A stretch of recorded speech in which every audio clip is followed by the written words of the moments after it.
We're on the air with the Mutants and Masterminds one shot.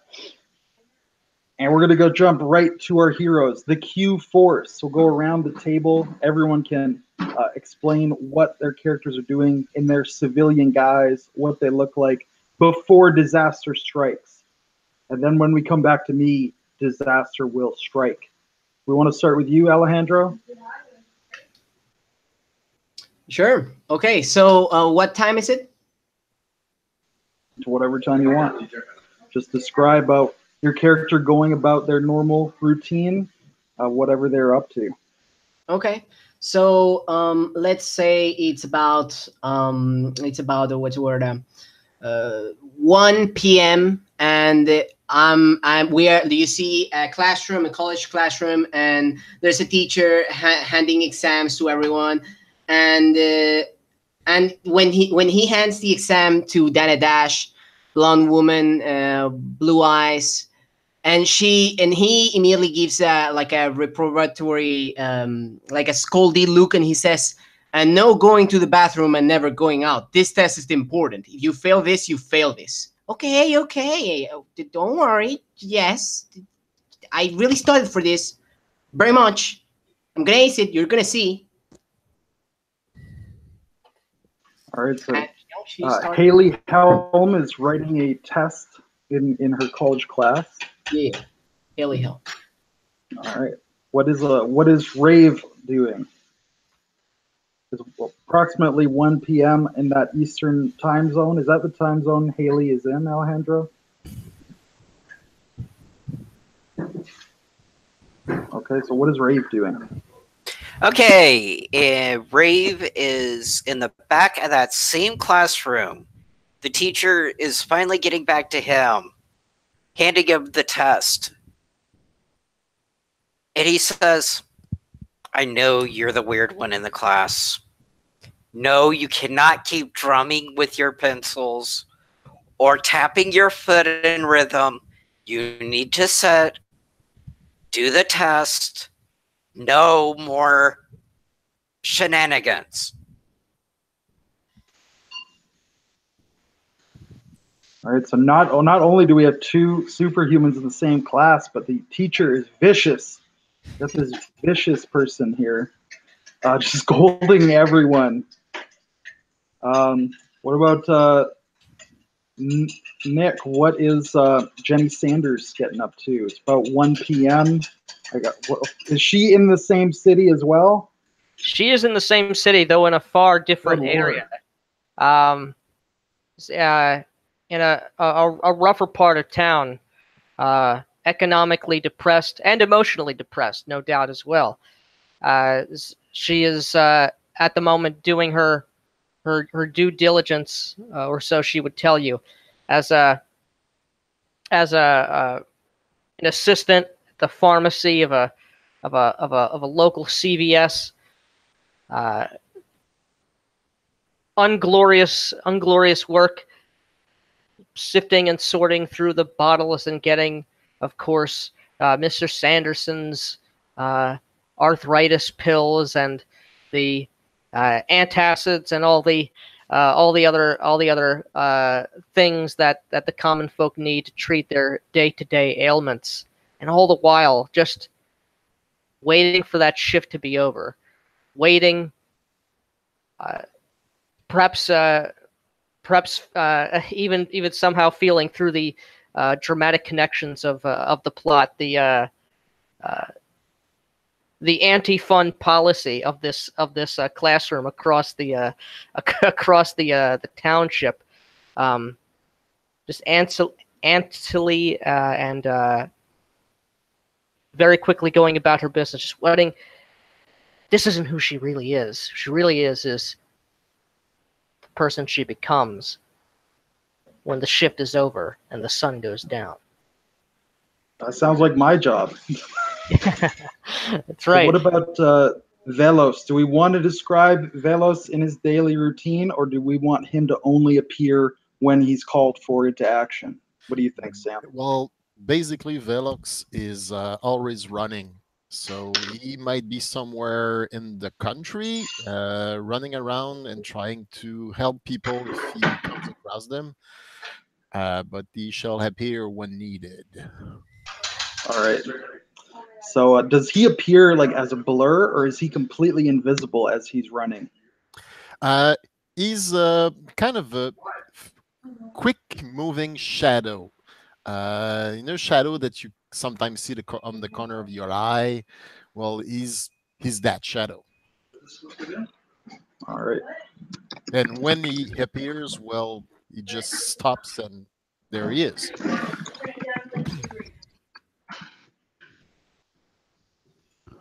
The speedy shadow, the Wendigo effect of Velos. He's always just in the corner of your eye, but never right in front of your face. I'll get all of you guys to actually make fortitude tests right off the bat. So again, a D20, add your fortitude modifier, and let me know what you get on that.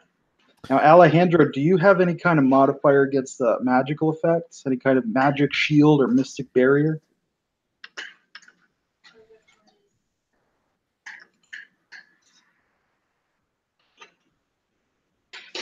All right. No, not particularly, but I do have great endurance, which helps on some circumstances, but probably not this one. Let me get roll fortitude. Dice. Would you be able to roll for me, or you prefer me to do that? Oh, I can roll for you. Whatever you want. Yeah, absolutely. You rolled an 8. What's your modifier? Let me check. My modifier is fortitude. Oh damn! You remember it's just 6, so it's just gonna be a 14. Unless there is unless it's subway great endurance helps. No, if not, that's a 14. No, not particularly. All right, so we have. What's the name of your school, guys? If you're in class.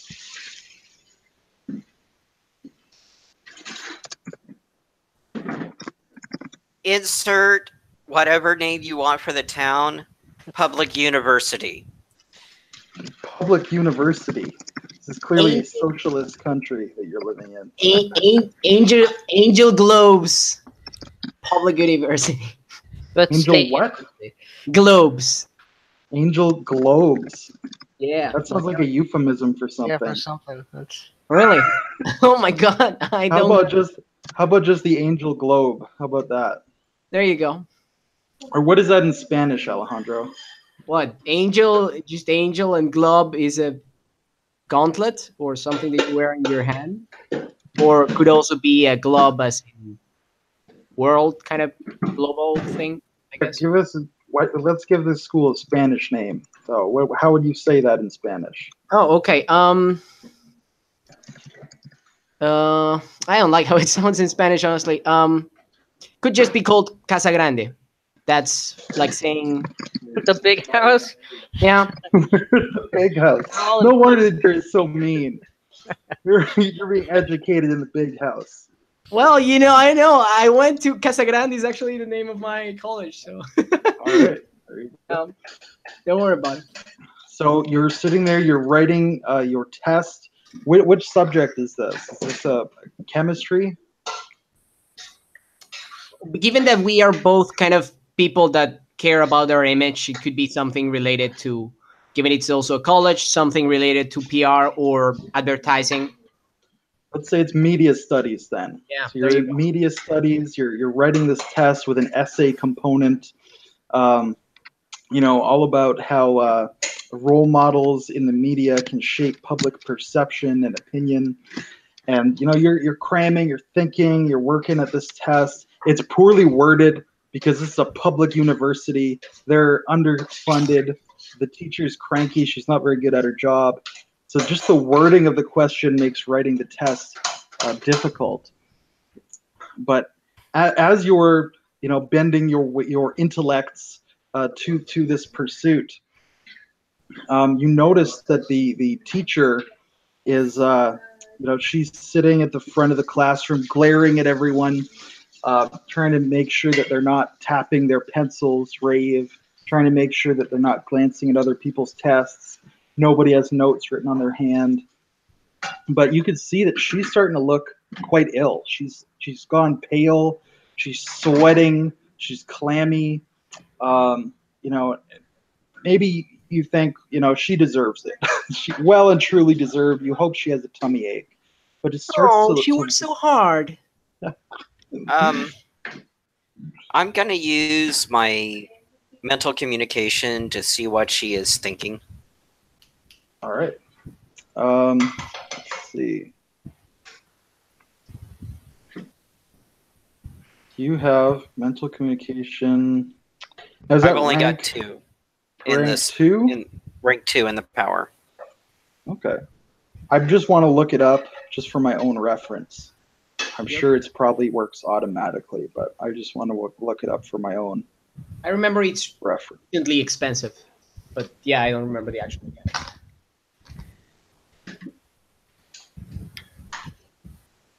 8 points isn't bad.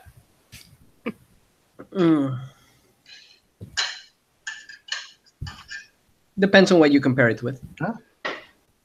All right, so I think that at least for her, it's certainly an automatic success. She doesn't have any kind of unusual willpower.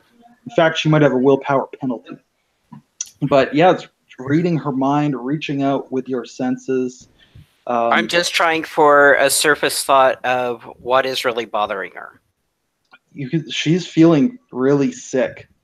She has like this horrible arthritic pain through her body, especially in her hands and fingers, and it's just intensifying. She's wondering if she could leave the classroom to maybe go find like some Tylenol or something, because she is feeling really rough here. And then as you still have this mental connection with her, you see her kind of hunch over, right? And you hear her moan, and the classroom's disrupted. Everybody looks up. She's like bent over the desk, and you see her like head down. She starts kind of writhing in pain, and it almost seems like her body is twisting and contorting under her blazer. You can't quite see because she's gone down on her face. I take the opportunity when no one's watching. If everyone's like watching her, I run towards the infirmary and tell them to come help, even though it's probably not the best infirmary, but you know, better than nothing. And right. I got a question. Probably not, but I'm asking anyways. So just for your information, I have divine awareness. So if this is some magical effect that is related to some divinity, it could be that I have a sense that something divine is happening. When I Absolutely. notice she's about to run, I'm going to create an illusion of her sitting at her desk still. Nice. Then maybe because we are used to these things, I just like looked at you and you kind of nod just before running. You didn't even have to tell me. Yeah. There you go.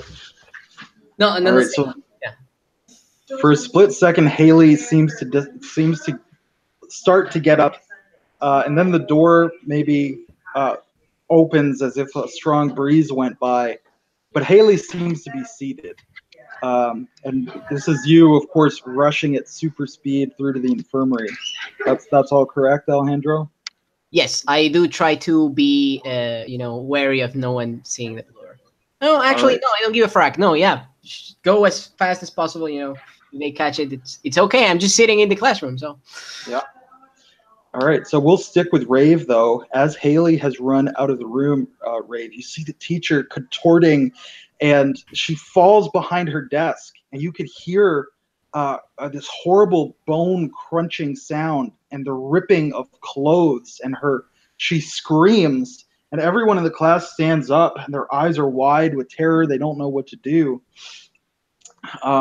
And then leaping from behind... Out of the class, clear the classroom. Yeah, you can imagine they start going through the window as you said that. And what I do is, as soon as I start to notice this, I hit a sound for the evacuation. All right, that go over, pull a fire alarm. The building is now going into evacuation mode. All right. But yes, your teacher leaps from behind her desk. You see her clothes are in tatters, and she is transformed. Her face is elongated, and her nose has become hook-like. Her eyes are piercing like a falcon. She has feathers that have sprouted from her head, and her arms have grown into monstrous wings, and her feet have become talons like a great bird of prey. It's as if she's transformed into the mythical harpy itself. What's Rave's reaction to that? Polly want a cracker? All right, and we'll cut though. We'll cut over to Dana Dash. So, Dana, have you transformed en route? Is that right? Yes. Yes. Remember, Dana Dash usually the second she starts moving super fast, she transforms, and and you know, being at ease because of the illusion of her in the classroom, she goes. She will actually, instead of going to the school because she's already transformed, she will go to the nearest no, not even the nearest, some hospital that she knows is like has some people that could be the best, you know, better equipped, but at the same time kind of available and know her, and go try to get him. How far out are you? I can be, depends on how far out is the hospital, because I do have a very ridiculous speed. I know you have a very ridiculous speed, but I have a very low range. Oh yeah, but that doesn't matter. The illusion is in the classroom, so No, that's not what I'm meaning. Okay. I could do telepathic communication up to a mile. You can probably also text me with a message, you know, into my cell phone. In this case, because of, you know. Okay. But You receive the oddest text you've ever seen. A picture of the teacher. Oh, But and I probably still but see like, you know somehow that is not a normal picture. I have comprehend machines. I'm going to use it to relay this while I'm dealing with evacuating the school. Okay. Nothing like a little multitasking. All right. Yeah. Let me narrate a little bit for you, Alejandro, if I may. So you rush, you're on your way to the hospital, right? You need to get help for this poor woman. You haven't received the text yet. You come out the front door of the school, the public university, and you look around and you see there are other people on the ground in pain. Their figures bending and contorting and twisting. Maybe you look around and you're like, okay, I really need to go to the hospital now. And another burst of super speed, you find yourself at the hospital. You run in the front door, and as you run up to the nurse or receptionist at the front desk, you start talking. You realize she's not even paying attention to you, the superhero in blue spandex in front of her. She's looking over off to the side, and you turn your head and you see there's a minotaur standing in the middle of the emergency room. It's as if it's just standing up off the ground where someone had fallen and transformed. And it's at that moment that you receive a text message of your teacher as a harpy.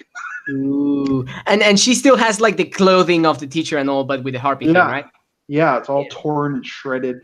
Okay, so was it another question? Okay, so I see this.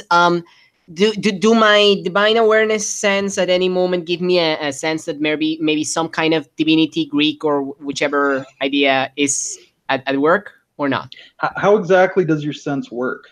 It's very basic. It's not. It basically just tells me there's a divinity, there's some divine thing going on. It doesn't give me specifics, but it gives me the fact that there is a divinity behind this. It's definitely a magical effect. Yes, you sense a strange, twisted, primal magic at work here. But Okay.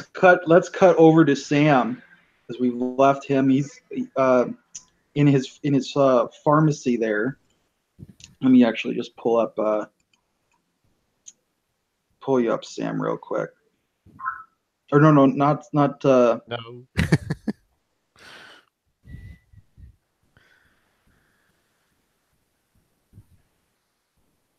Yeah, sorry, Nick. We want to pull Nick up, and then Sam, you can inject yourself as you feel is appropriate. But let's certain individuals are transforming into these creatures. Do you want to narrate what that looks like at the pharmacy, or do you want me to go through?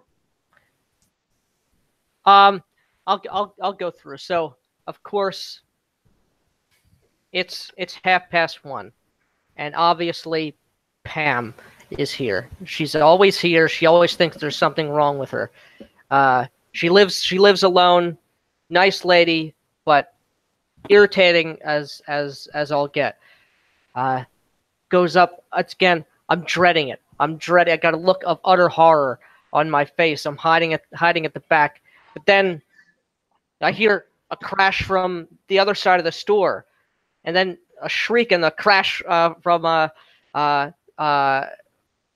car hitting something. Sirens, utter devastation outside, and perhaps you thought that Pam was going to turn into something, but she's horrific enough to me as she is. And taking that, I gotta go see what's wrong. What's wrong, Ron? Bye, Ron. Ron is, of course, my supervisor. As I'm out the door, I throw off that white CVS coat. I see utter chaos. Lamias and harpies. Strange fish folk coming out from the sewer grates looking around. Bizarre mythological beasts of all sizes and shape, I assume. And as everyone is screaming and running for their lives, that glint and that flare comes across my gaze. I smile. Time to heat things up. And I switch over. Flame engulfing me as magma immediately encasing my body and hardening into my suit, my heroic suit of daring do. A shadow stops next to you. In hand, I have a small creature with hooves, but with a human face. I drop it on the ground. It's stunned already due to the speed at which I carried it. It's like a little baby. What's happening here? Oh, Velox, there you are. Took you long. I am always here. You just have to ask, and I come. I didn't ask for you. Anyway, look. I don't know. All I know is I'm just happy to get away from Pam. Medicine, or is it some tricks of your smartphone? Is there an app for this? And at this, you guys both receive a text of that same picture of her changing. What? Well, looks like class is over. How? Well, they'll probably need our help. I guess these guys do too, but you're fast. You'll get it all sorted out. I give you a wink. Let's go. Gone. So as you are now in the city that has become populated with these beast men, with the lamias, which have the body of a serpent and the torso of a man, with the myrmidons, which are these centaur-like ant monsters. These creatures begin to indulge now in their animal instincts. They are hungry. They are angry. They are looking for mates, and they are extremely powerful. The harpies can fly. They have talons. The minotaurs are 8 feet tall with giant horns and triceps that make it look like they don't have a neck. The myrmidons have this tough armored shell and the urge to burrow and build, and they're destroying property. Why don't you guys describe how you spring into action and start mitigating some of this chaos? Velox, why don't you take it away? You're the speedster here. Very well. Take it away first. I run up to the first person I see that needs help and try to help that person in any way I can. If it's attacked by a creature in some way, I slam it. Maybe there's a young woman, and one of the satyrs, this goat-legged, horny-headed creature, is like grabbing her and pulling off her clothes, and with most foul intent, as he wants to indulge his animal instinct. How Very does well. Velos stop this beast man? I dash forward as fast as I can, and I slam my body against his, stopping in place and grabbing the woman before she falls to the ground, looking at the satire getting splat on the wall. All right. So we've got one satyr down, but looking around, there's just chaos. You can hear screaming, cars are crashing, harpies are flying through the sky, dragging people up towards the rooftops, perhaps to devour them or to build nests and lay eggs. Who Okay. knows? I tell to the woman, get to safety. And I start running as quick as I can up the walls of the tallest building I see, trying to Nice. get as close as possible to them to save the people that are getting to the top. All right, I can imagine the harpies like drop the person on the rooftop, and just as they're coming down to feed, you just swoop in and grab them and run right back down the side of the building. And the harpies are like so disappointed. They flew that 200-pound man up to the top of a building. It's hard work, and I you give just them snatched him away. Yeah, while I do that, I give them the finger, but they don't see it. All right. What about our other heroes? Rave, how do you deal with your teacher turned harpy? Okay. So I'm going to go ahead and try to create a sound burst just enough to cause her to go unconscious. All right. What does that look like? Because these are busters. We don't even need to really roll for them. You can just narrate how you're taking them down. Basically, you just sort of see the air vibrate in front of me. And I'm being careful on how I'm directing it so that no one else is getting hit by it. And it's coming from me to there.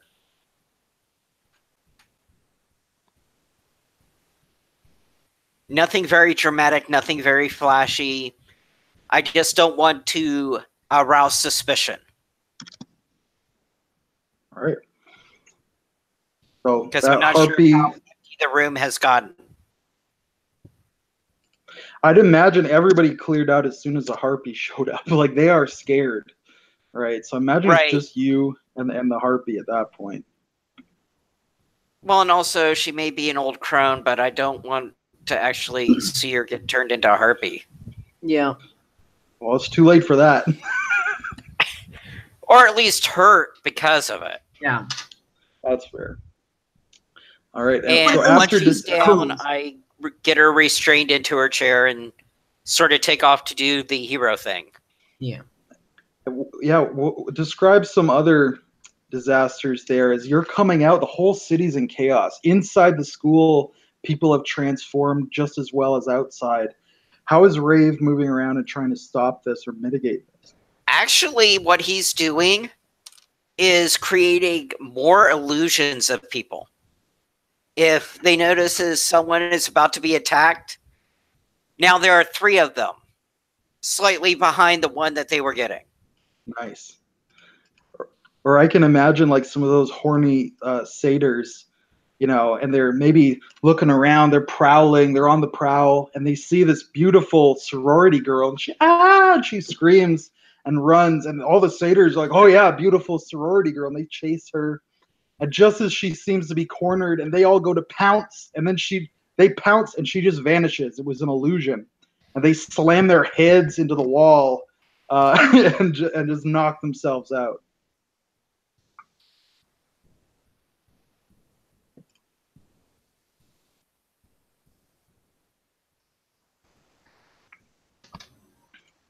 And what about coming through? How is Lava Bomb dealing with these monsters? The Minotaurs, as I said, are exerting their wrath and strength. They're bullying people or picking on people, throwing stuff around.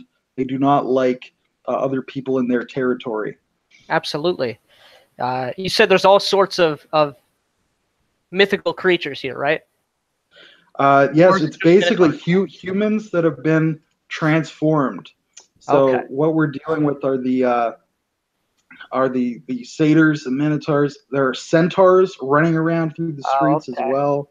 All right. Harpies, lamia, which are the snake people, the Snek people, and Yeah. Myrmidons, those ant centaur creatures. So I immediately, flashing into my costume form, I take to the sky, ribbons of heat distorted air beneath me as I rise, as I see the utter chaos before me. Look, hey, hands off! Pretty sure she said no, as a centaur is trying to mate with a Chevy Suburban, as I whoosh in, one of these ant people coming up from the beneath, darkened parts unknown, perhaps municipal workers or who knows what, bursting from beneath, as my hands ignite with flame, which goes from orange to or yellow to orange to brilliant, vibrant red. I close my fists, and almost as if the fire itself is coalescing into semi-hardened magma, as I throw it, ricocheting off the manhole cover, as this Myrmidon is bopped and bonked on the head, and I attempt to strike the centaur. Some poor mom of three is in the sword. Oh God! Oh God! Utter horror. As well, she should be horrified. It occurs to me, Lava Bomb, that your powers are unbelievably lethal. Yes, they are. You're Oh, just good. burning It's comic people. books. Good thing we're not in the woods. Yeah, you're just burning people alive, basically, is your main power. I'm arresting them. Okay. I don't know if you want me to roll or if that's just description. No, we can just they're so far below your power level. You don't need to roll. Okay.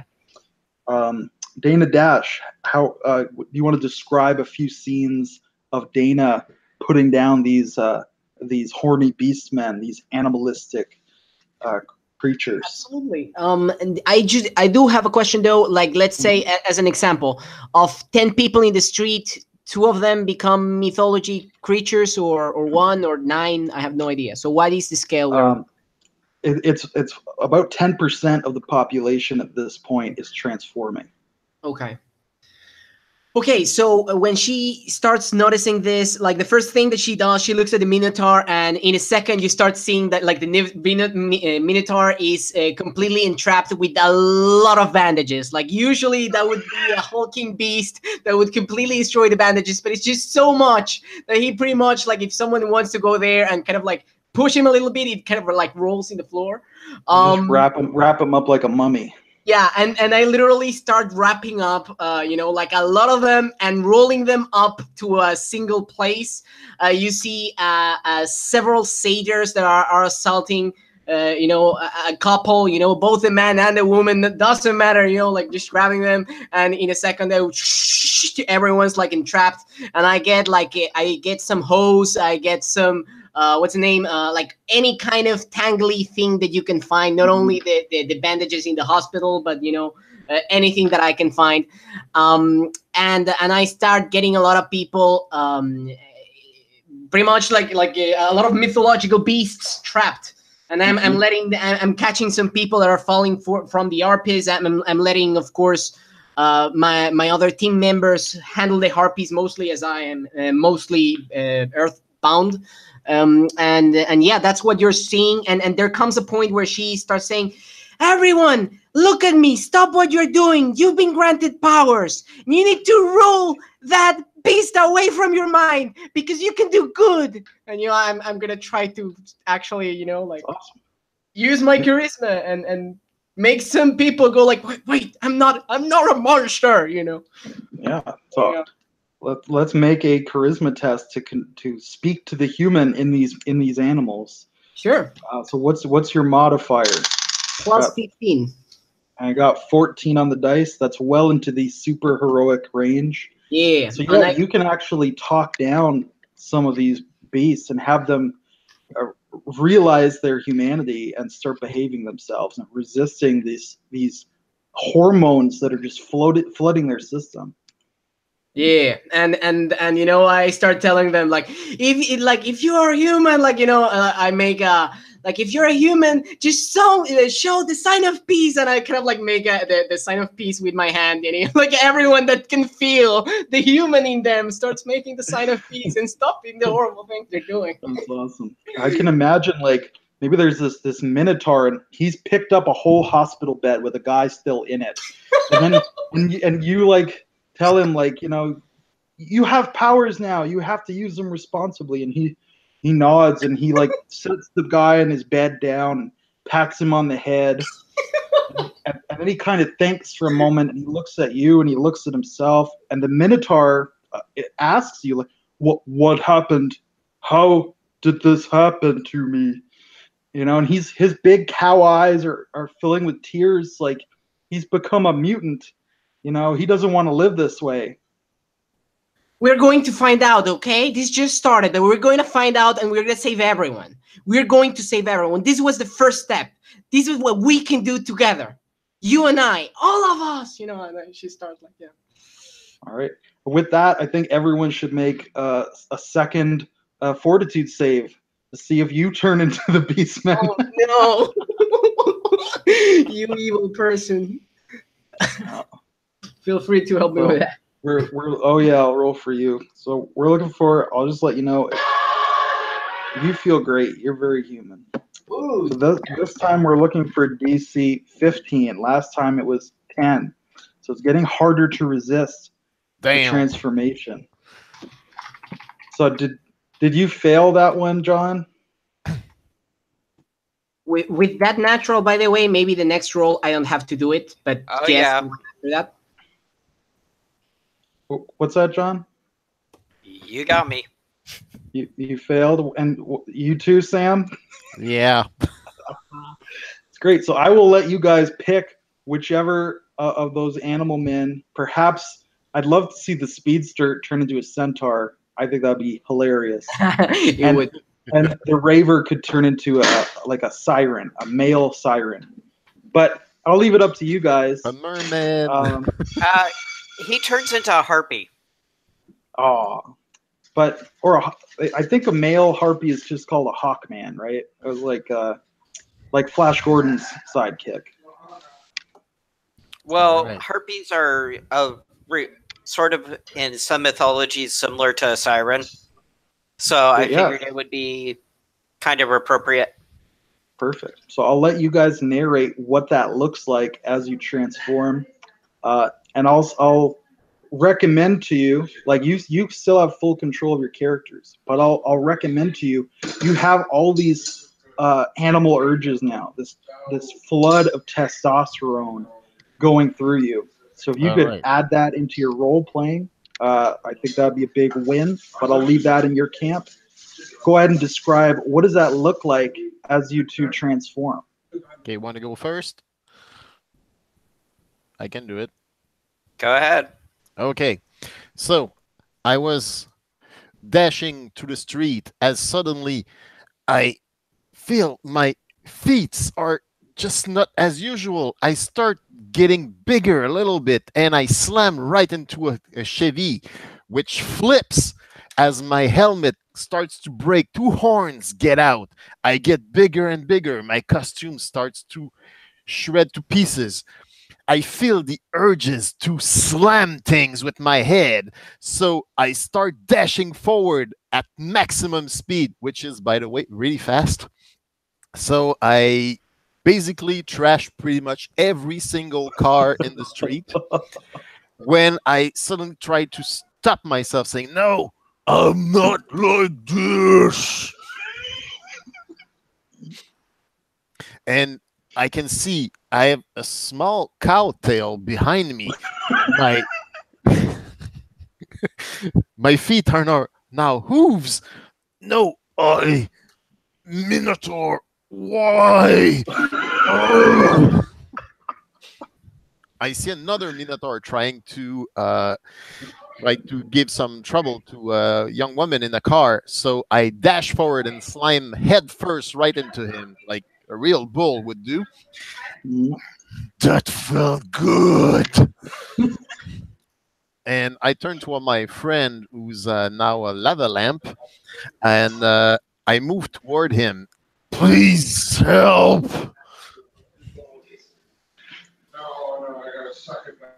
What's the reaction of Lava Bomb to this? Lava Bomb as she looks down.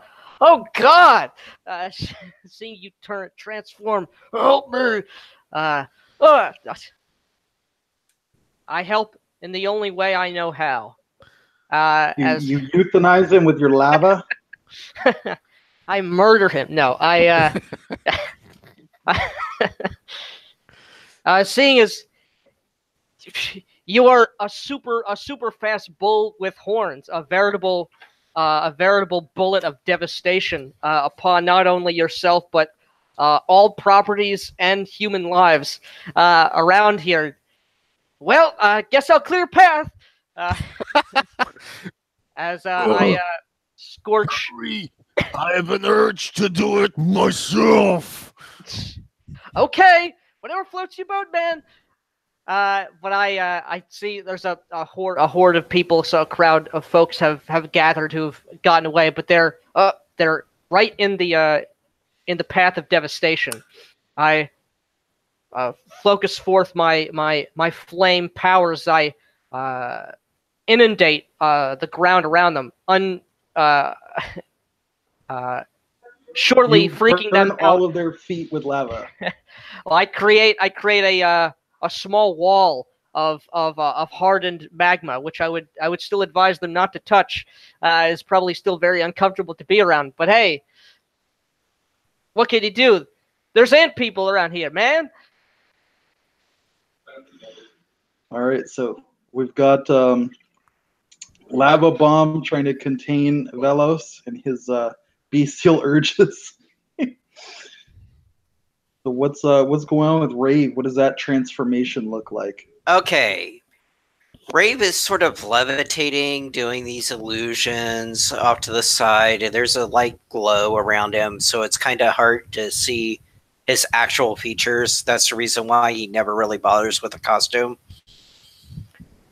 Because it's kind of hard to take a picture if there's a light aura around it. So at this, he starts to feel the pain and starts to ball up.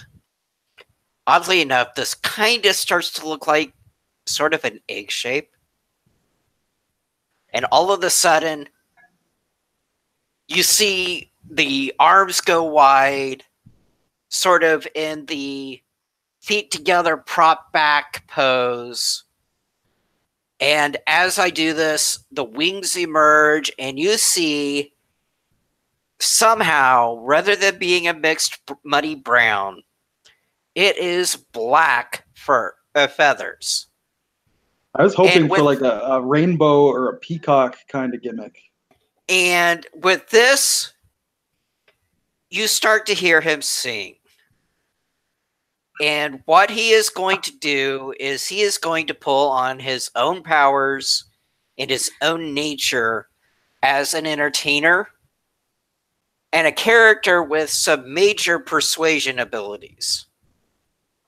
His idea, going with both the bestial nature of the beast I've transformed into and the performer I am, I'm going to try to lure as many beings as I can to follow me into one heller party. All right, so you're throwing the Beast Rave. And where I'm going is one of the more secluded illegal rave spots that I know of that can easily be contained. Well, it's like 10% of the population. You should go put on a stadium show and lure them all into the local football stadium. I'm just trying to contain what I can because I'm assuming I can't persuade that many people. Oh, I don't see why. I may have a plus 10, but that's still... Also, depending 35 points to spend. Actually, also depending on it's possible that you also told my character and we're both trying to do the same thing and I'm trying to send them to your place so you keep them entertained.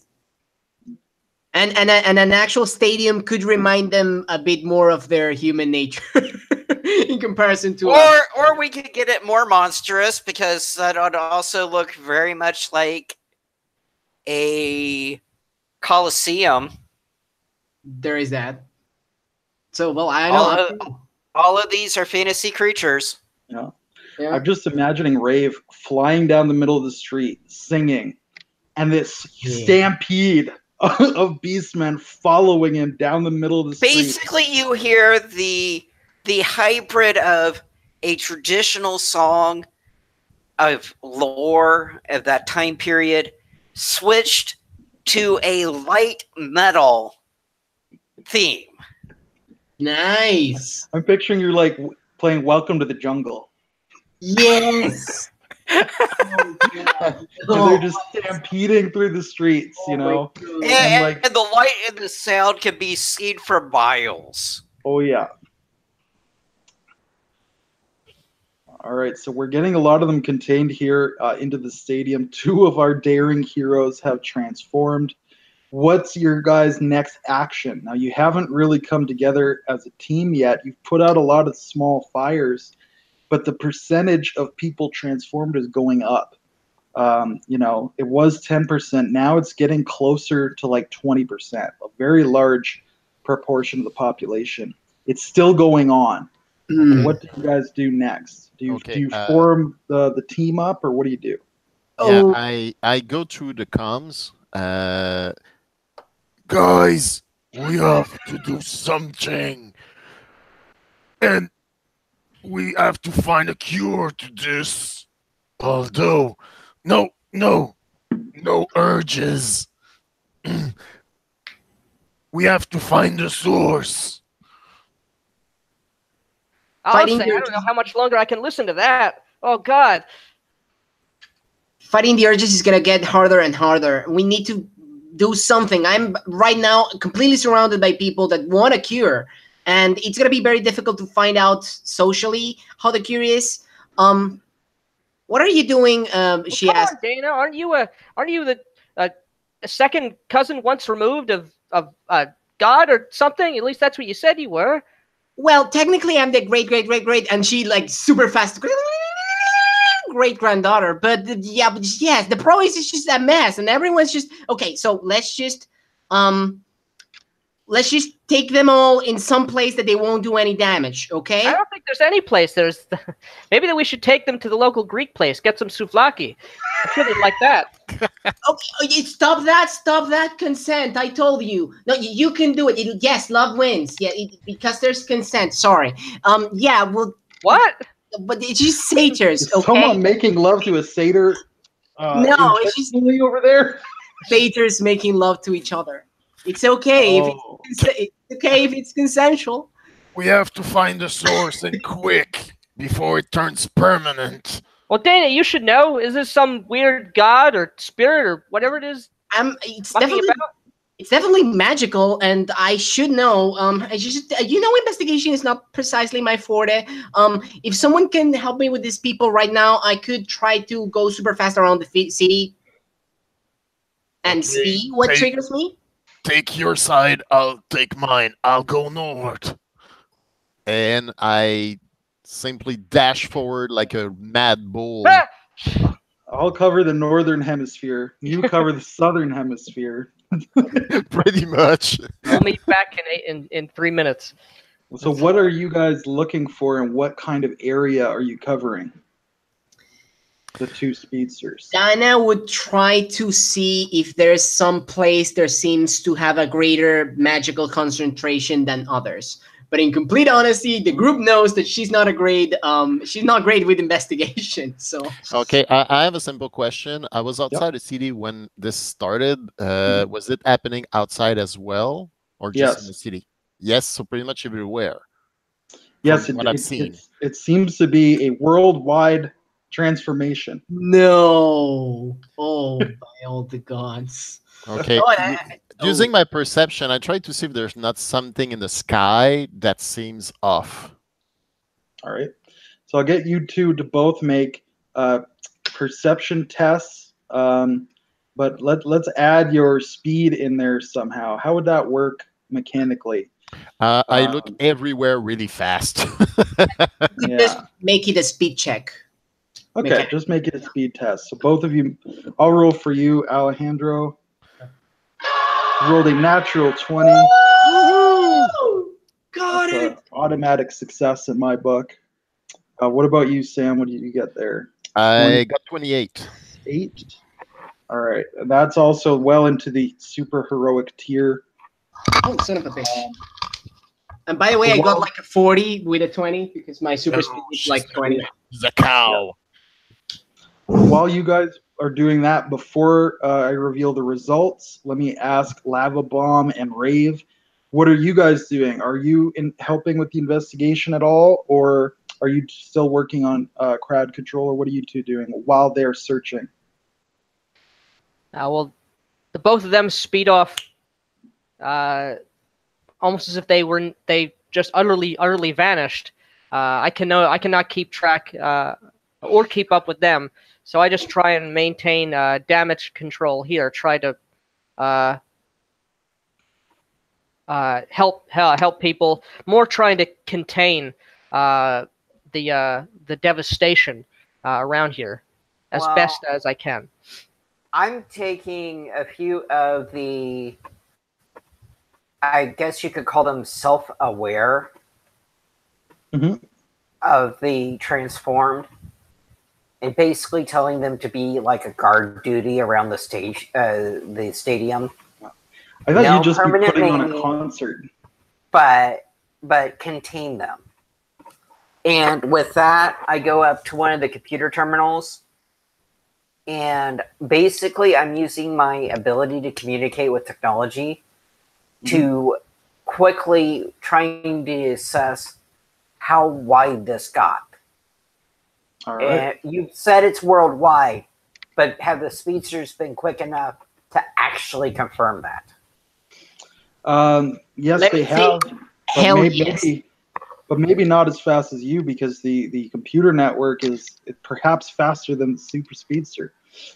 So we'll start with the computer results. So you're able to tap into news feeds worldwide, as well as other networks that may not be news related, but they may be tapped in to something that's useful to you. Excuse me. So you could see there's news reports from all over the globe, from this city, from other cities, the transformations going on. Sometimes the newscasters themselves are transforming. It appears that a Minotaur is broadcasting the news from California. It's a lot of chaos going on. Is any one of any of the players a fan of a particular one? Because I'm going to have to mention that they changed. Yeah, does anybody have a girl reporter, girlfriend, or anything like that? Or not even a girlfriend, more like a crush on an anchor or something that I knew. Because I've got to at least bring that in. Have you seen the movie Anchorman? Yeah, let's just say it exists in this universe and it's Dana Dash's crush. All right, Ron Burgundy has become a satyr. He's still broadcasting the news, though, damn it. So with the computer network test, the news haven't figured this out yet, but you're able to correlate, and it seems like the first reports were actually coming out of Greece, and it spread through Europe, through North Africa, through the Middle East, then through Asia, South Africa, and then it hit North America and Australia last. But you think the epicenter is somewhere in Greece. And I'll tell our speedsters, you guys are doing your global search. And actually, because of my 20 and because of the obvious theme, could we say just I will like duh, and I was just like straight to Greece and completely sure.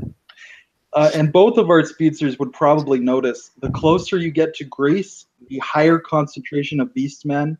The further away from Greece, the fewer beastmen you're dealing with.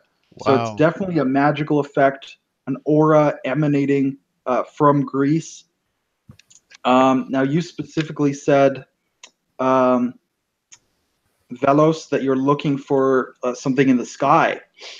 And as you're running through Greece itself, you see this huge dust cloud. So something has definitely happened in Greece, and you think you found pretty much the exact location, Velos. So I don't know if you go solo to reconnoiter that, or if you want to form up the team before you check out that dust cloud. As soon as I notice that kind of weird cloud, I go to the comms. Guys, I think I found the source somewhere in Greece. There's a dark cloud. Brace yourself. I'm coming to get you. And I do a 180, and I run as fast as I can back toward the team to gather the guys. Magma, you here. Better show up. You're going to need it. And at that, I create an aura of light as strong as I can around myself. So when I get back to the city, I see a ball of magma, and I immediately start pushing it with my head. It rolls really fast, and I get next to the ball of light, and I do the same thing. I can just bounce them off with my head, and I try to push them as quickly as possible across the Atlantic. All right. So that won't be difficult for your level of super speed. Wacky, but possible. So now we have a Minotaur running across the Atlantic. I'm not a ball being spun. No, you're not. You're not a ball. You're something. I just can't imagine what it's like being inside that. Oh, you're gonna get sick. I'm thinking Rave is in the middle of a force field, and the force field can roll, but Rave doesn't have to. Meanwhile, lava bomb though is being spun over and over. It's probably your fault. He's like, it's probably your fault, brother. He's inside. It's a horrendous, although brief journey. He's inside this rolling ball of lava, and I imagine she just like gets sick and throws up lava all over herself. Yeah. So now we have a Minotaur pushing 2 balls across the Atlantic. That's nice. There you go. Now, if that is not an ad for something related to testosterone, I don't know what is. In any case, did I find anything extra apart from the being Greece sky weird? No, that's pretty much all there is to find, and you're pretty sure about that.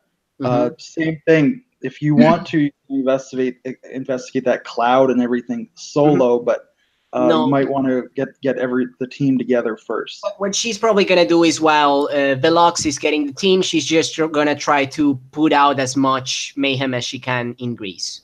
In that round, that's a lot she can do.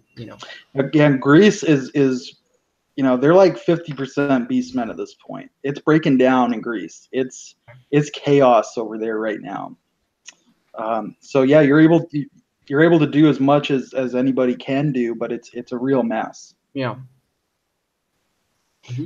By the way, it takes about 5 minutes for me to get there if we're on the East Coast. So she's probably doing that thing where the speedster like goes around the subject and sucks all the air out of the zone, and just the subject fades. Yeah. All right, sounds good. So you guys arrive on the scene, and you actually realize, if anyone has any knowledge of Greece, of the landscape, the geography of Greece, then you probably realize that this dust cloud is immediately above Mount Etna. Would any of your characters realize that, or no? I don't have a particular, apart from my theme, not necessarily. I don't have a particular. Okay. Yeah, so this means nothing to you. You guys probably don't even realize that then. But anyway, you arrive. So it's this, it's up in the mountains. All these mountain valleys, probably not any snow up top, as it's let's say it's summertime. Beautiful, lush, green, fertile valleys, high, towering mountains. It's like a tourist area of Greece. What is this? Storm cloud or well, volcano? something that I could do though is okay, when they arrive, like I super quick, find like geography of the zone and Oh, you could. yeah. I asked her if she has a cousin in the area that might have some abilities that might know the culture around here, because isn't this where you're from?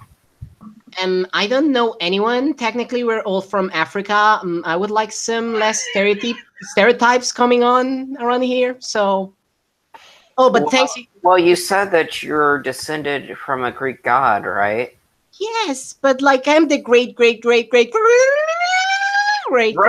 I Could get you say that but that faster? still means there might be cousins around that I thought if you got the speed from him, you might have some other relatives that got some other stuff. Or maybe just ask him yourself. Maybe get him to do this. Must be his fault. Well, it could be his fault, but I don't know. He's not a very present great grandfather.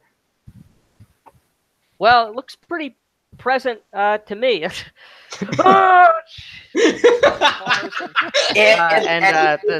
Rave stops you for a second. I think you missed one great in that last one. Well, I'm sorry. You couldn't count fast enough. I'm sorry, but I can tell All right, you well, what are we not gonna one, do? but two. I mean, this just looks like home, but worse. But by now you probably see Dana simultaneously talking to you, and the blue like goes like everywhere trying to stop the mess around her while she talks to you. Okay. You're gonna find that I am going to use my computer control to find an ad for the most reputable psychic in the area. We should also be looking for maybe. Well, what about that? And she points at the extremely ominous, super big thing in the sky above the mountain. Does this look like a storm cloud or like a cloud of ash? It's a dust cloud. There you go. Yeah. Oh, okay. So you guys are coming in. Like I said, it's a beautiful alpine mountainous type area, and as you're getting closer to this gray dust cloud, you can see it looks like one of the mountains, which you don't know is Mount Etna, but is in fact Mount Etna, has split in half. It looks like somebody took an axe and cut the whole mountain in half. It's all craggy, and there's just dust all over the place. And there's just this huge amount of debris, rocks, boulders, just strewn everywhere. And as you're running up on this scene, you see all of the grass is trampled and the stones, as if something, some huge crowd or swarm, like a stampede of looks like hooves and feet and snake tails and all kinds of different creatures have moved out of this cleft in the mountain. And you see there, laying nearby, there's a very suspicious looking man. He looks like he's an older Greek gentleman. He has a big white beard, bald head. He's wearing a black toga, and he has this long gnarled staff with a ram's skull on the end of it. He has like black sandals and chunky golden jewelry. He seems to have some blood smeared on his face in a ritual pattern, but one of his legs is just horribly broken and mangled. And he's crawling away from this rubble towards his staff, which has fallen on the ground near to him. All right, I dash forward and stop right next to him. What are you doing here? I don't think he speaks English. I dash forward and I take the staff, and then I go like, oh right, let's switch places, Belox. And my character actually is able to speak in a way that anyone of any language understands her. There's a red car over there. Be right back. I Oh. dash forward. Oh, take the staff, and I give you the staff. Okay. Now let me remember if I can only speak or also understand. I think I could only. Yeah, I only can speak. I cannot understand. So I will say, okay, so I can't really understand Greek, which is actually a side project of mine. I will totally understand Greek, but I cannot right now. In any case, is this your mess? Because if it's your mess, wow, it's messy. Or are you just trying to fix it?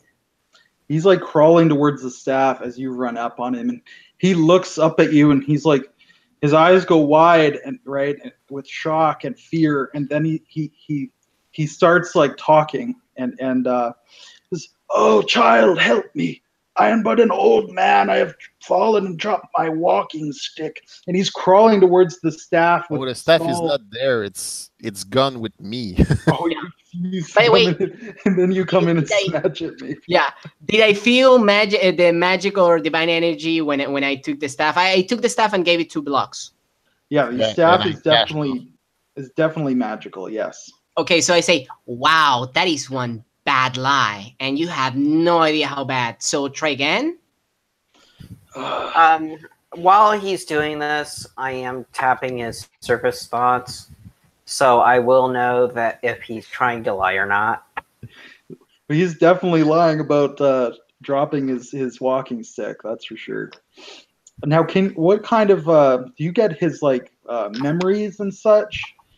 Because he's got a lot on his mind right now. So It depends on the level that he rolls, if I'm not mistaken. I'm gonna search for it right now, but the more basic thing is surface thoughts, but depending on rolls and such, he could get a lot.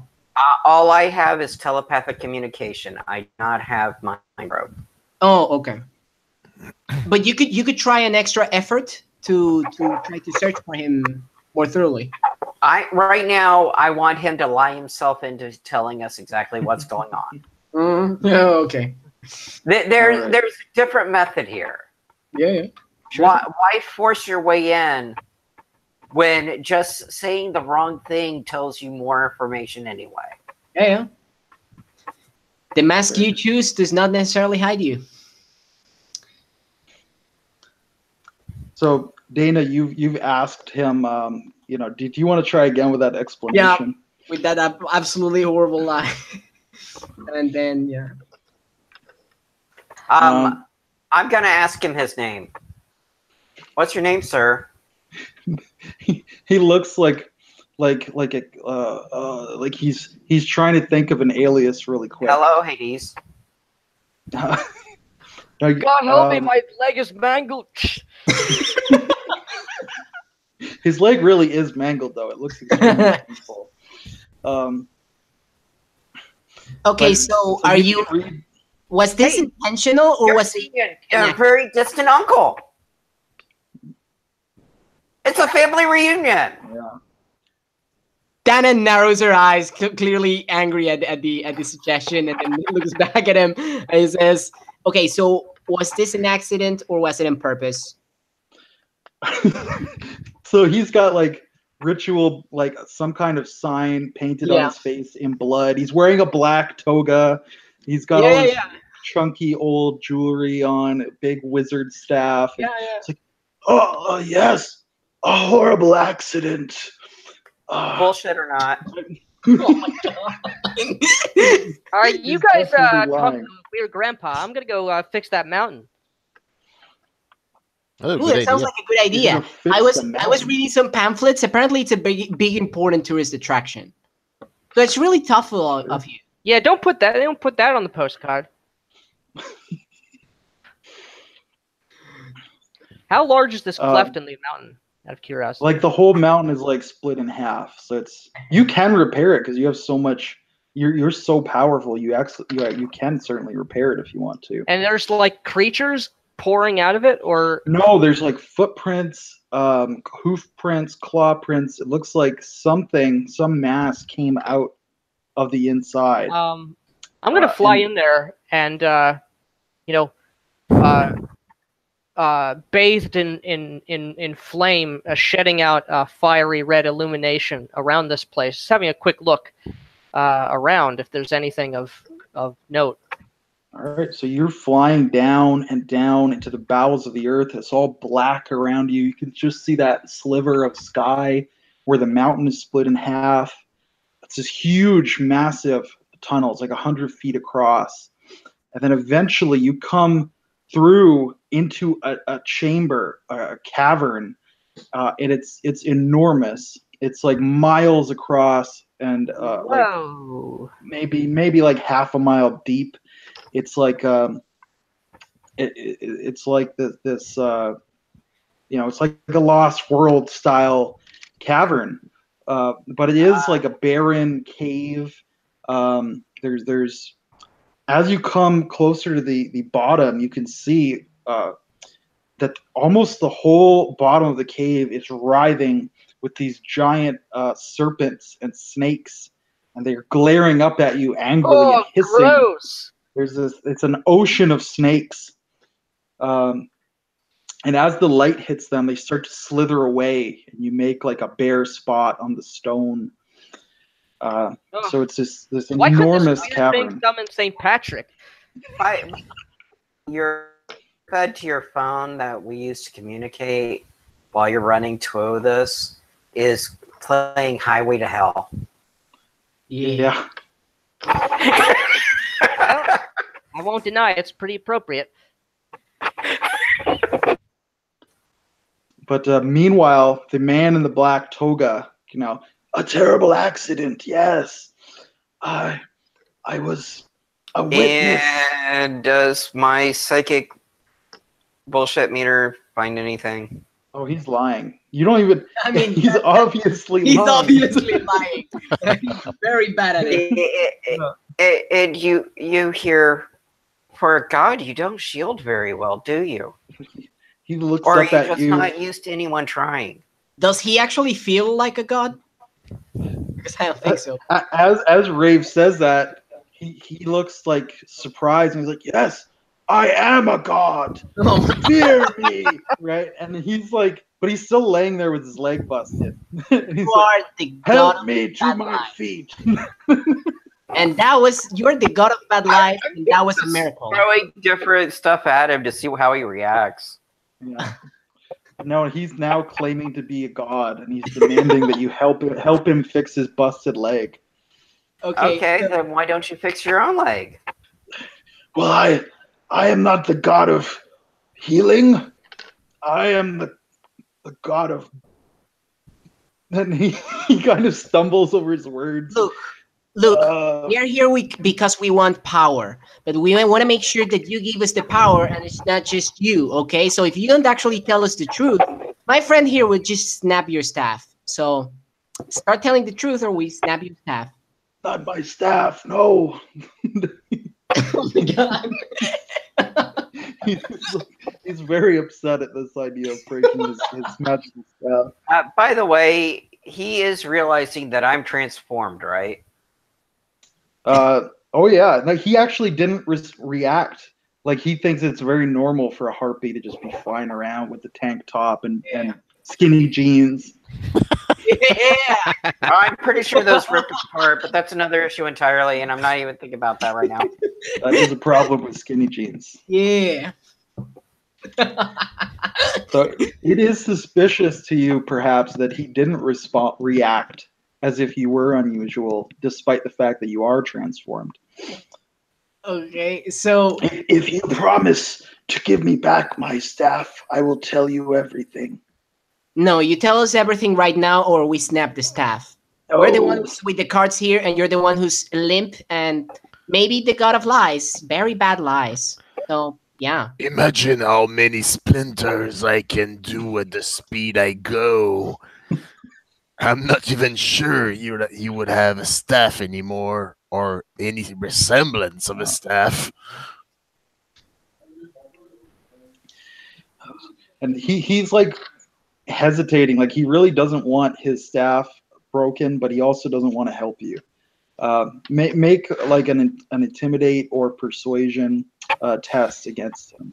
Yeah, I want to try a persuasion. It could be an aided thing, because obviously the Minotaur with the staff is helping a lot, so.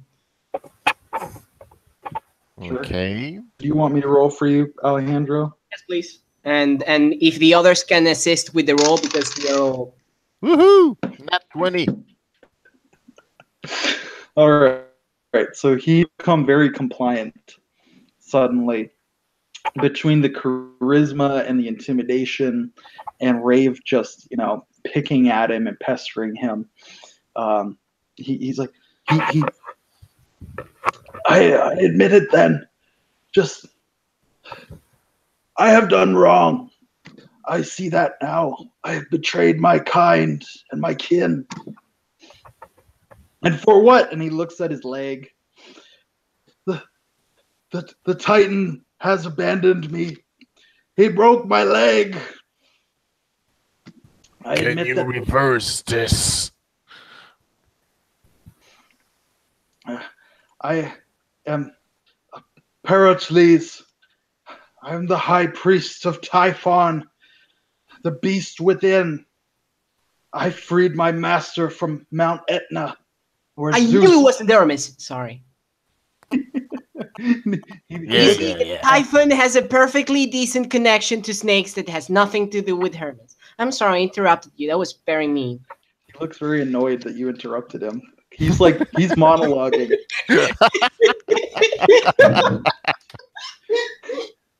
I freed my master from his tomb, and I expected him to elevate me to stand by his side, but instead he trampled upon me, left me here in the dirt. He will transform the whole world. The age of man is over. The age of beasts has come again. No one can stop that.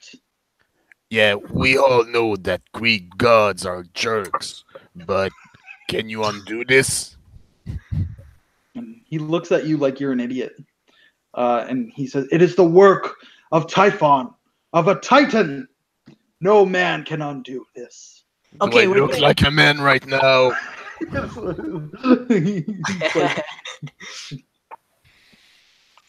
Okay, I think we're gonna keep your staff right now, and maybe we're gonna return it later because you're not being very helpful.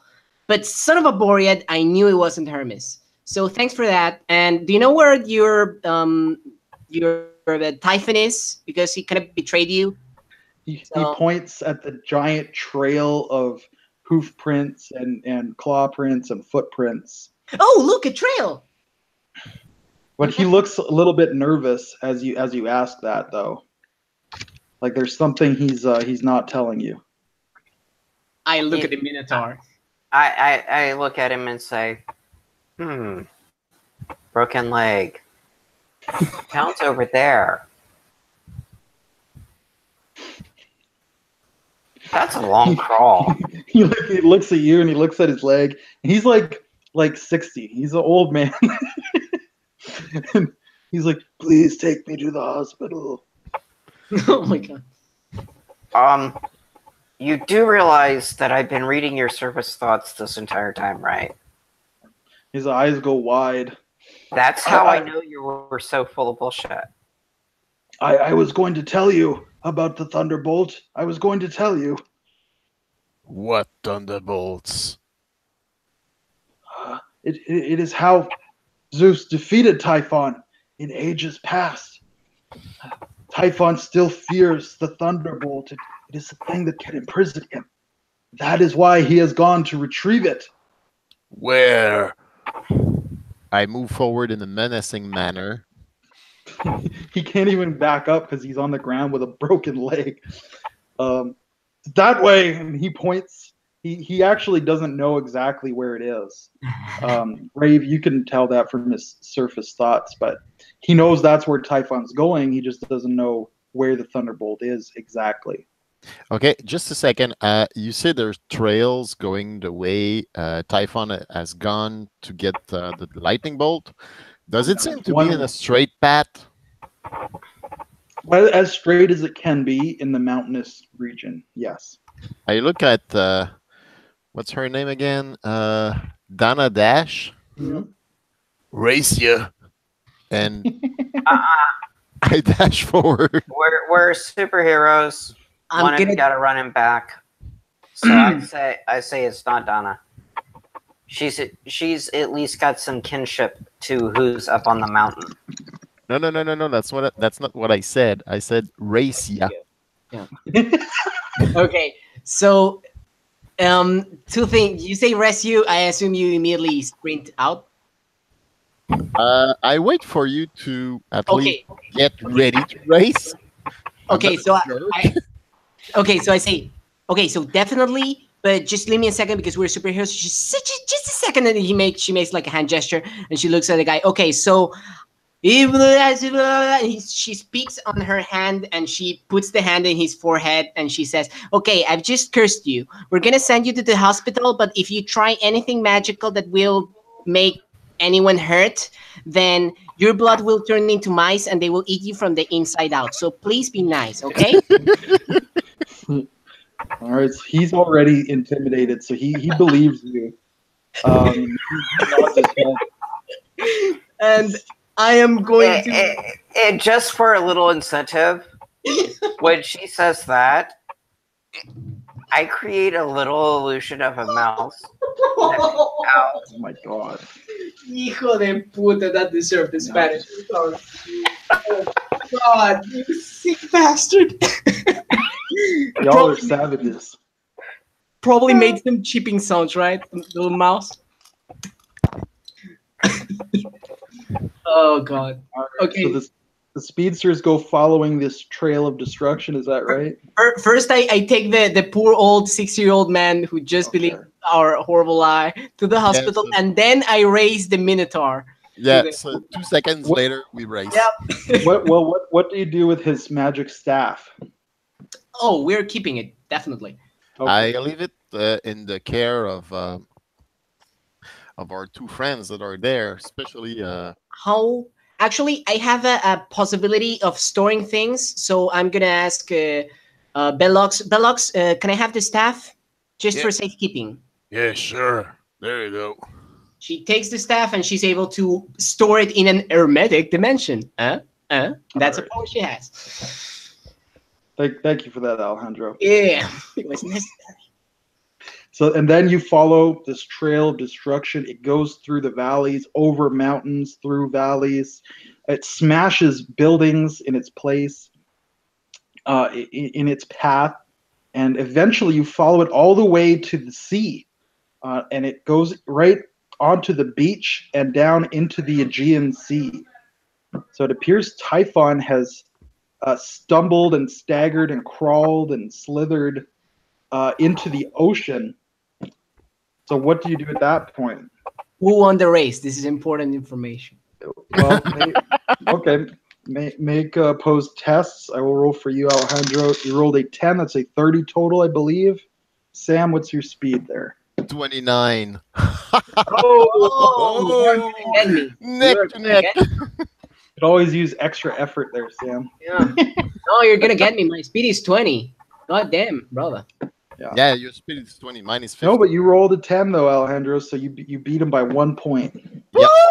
That's what I said.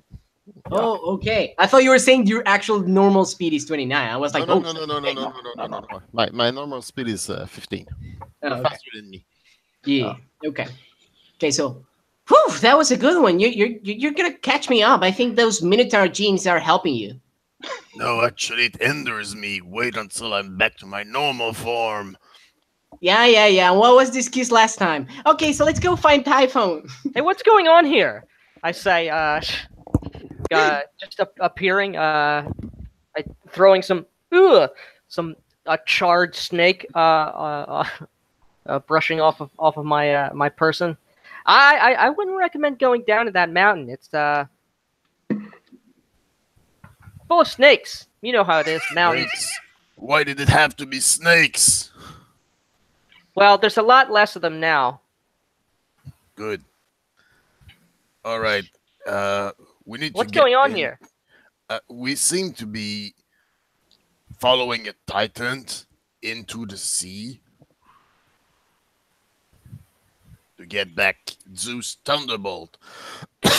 Sorry. Get the what now? Zeus Thunderbolt. Yeah, I heard you. I mean, barely. It's hard to understand you. But listen. Try to talk with a bull face. That's not easy. Like, I bet my it's not. nose is there instead of there. Ugh, just kind of back up and like, ooh, and then a harpy and a minotaur. Okay. Well, whatever it is we're chasing, I guess. Well, I guess we don't have to worry about it now, right? I mean, it's clearly away from the land. It's clearly going to drown, right? Right? Don't think that's how it's going to work. He, a primordial being that was originally destroyed by lightning. Oh man, Yeah. I thought this was going to be easy. So do you have any knowledge of mythology, Dana Dash, or any of her characters? Not Would you know the story of Typhon? Well, I not know the particularly, basics, Undoubtedly not. but maybe, I could probably, like run to a museum, a library, check it Yeah. out, come back. So We can do that. yeah, Or hang on, wait a minute. gonna Google it. Should I take out my phone? And in the age of Wikipedia, oh, it's this game called Within the Lava Ring of takes Fire. her phone. Oh, but Dana Dash can probably do that quick. She can take out the book, read it, and come back quicker than the Google search will actually. Sure, whatever. That's How fast you type? like a normal person. Like, oh, her. You I have don't know. quickness specifically for Googling. That's right. I'm Well, you know I'm a millennial, baby. Yeah. Well, yes, a quick Google search then will tell you that Typhon is the father of all monsters. He and his evil bride Echidna, who is the mother of all monsters, bred and created horrible beasts like the Hydra, the I believe Cerberus was one of their children, the Oh, Scylla, wow. all kinds of monsters were there. Hey, Dana, does that mean you're adopted now? You've just like gone into a foster family? Maybe you have a more active father in your life? I don't. And when Zeus went to battle with Typhon to stop him from making all these monsters, Typhon was so strong that Zeus couldn't defeat him alone, and he had to enlist the aid of Hercules. And Hercules, or Heracles, to be more correct in terms of Greek pronunciation, picked up an entire mountain and threw it above Typhon. And Zeus hit the mountain with his thunderbolt, and it exploded into 1,000,000 boulders and buried Typhon in this rain of stone. And that became Mount Etna, is that pile of boulders. So that's the original myth. Wow, that's some story. Well, I don't know why a lightning bolt would be down in the ocean. I think all the fish would get fried pretty quickly. I mean, bad for them. Might be delicious for the fishermen, but Now make a intelligence or logic test, because okay. the Typhon's high priest there, Pericles, didn't know where Typhon was going specifically, but he knew he was heading in a straight line to the thunderbolt. So it makes sense that the thunderbolt, it might in fact be underwater, but it might be on the other side of the what's Mediterranean. on the other side? And if just looking at the exact line, if you draw a straight line from Mount Etna to this beach and continue that line, it seems to head directly over to Cairo, Egypt. Oh, wow. Well, that place is much more. The climate's much more to my liking over there. Well, seems like there may very well be where we're going. That may make up for the not being easy on your side, right? I guess. Sure. Let's go. Let's go, little baby. All right, so rushing across the Mediterranean at superhuman speed, you know that somewhere beneath you, Typhon, the father of all monsters, is crawling or swimming, making his way in this direction. Maybe you even feel this horrible shiver, and you think, did we just fly directly over Typhon? Is he somewhere beneath us, far beneath the sea? When we get close to him, you notice my characters start to try to dive under the water. Okay. Well, we lost Rave. no, the thing about it is he just wobbles a bit. Well, he is transformed. Yes. I'm assuming that would influence him with Typhon. Yes, it could, absolutely. To quote the call to join him. Ooh, I like it. But eventually you do arrive then in Cairo.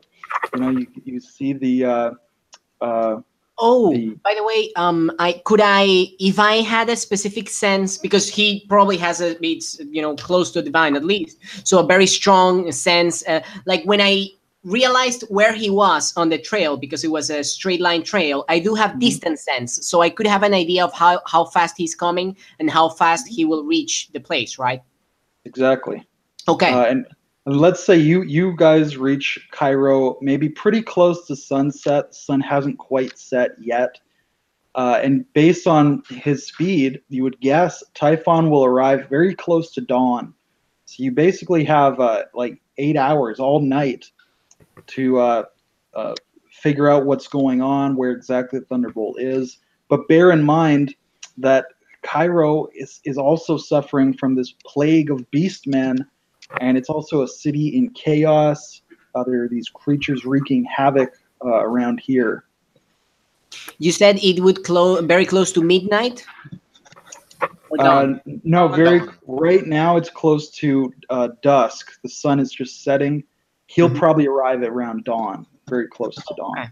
Okay, so I tell that to the... Okay, if he maintains constant speed, he's going to arrive exactly at and give the exact moment, because distance sense. Okay. All right, well, we better get to work. I mean, I don't think any of the people are going to be much help, as I see against the setting sun the fires in the city of Cairo as beast folk tear the place apart. Well, I mean, all this stuff is...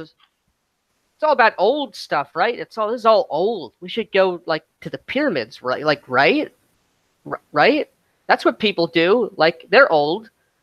So Sounds like a good idea to me. From what I was reading, anyways, there was this sense that maybe there was some kind of link between Egyptians and Greek gods, but that was a bit of extrapolation by the several myths I was reading on my way here.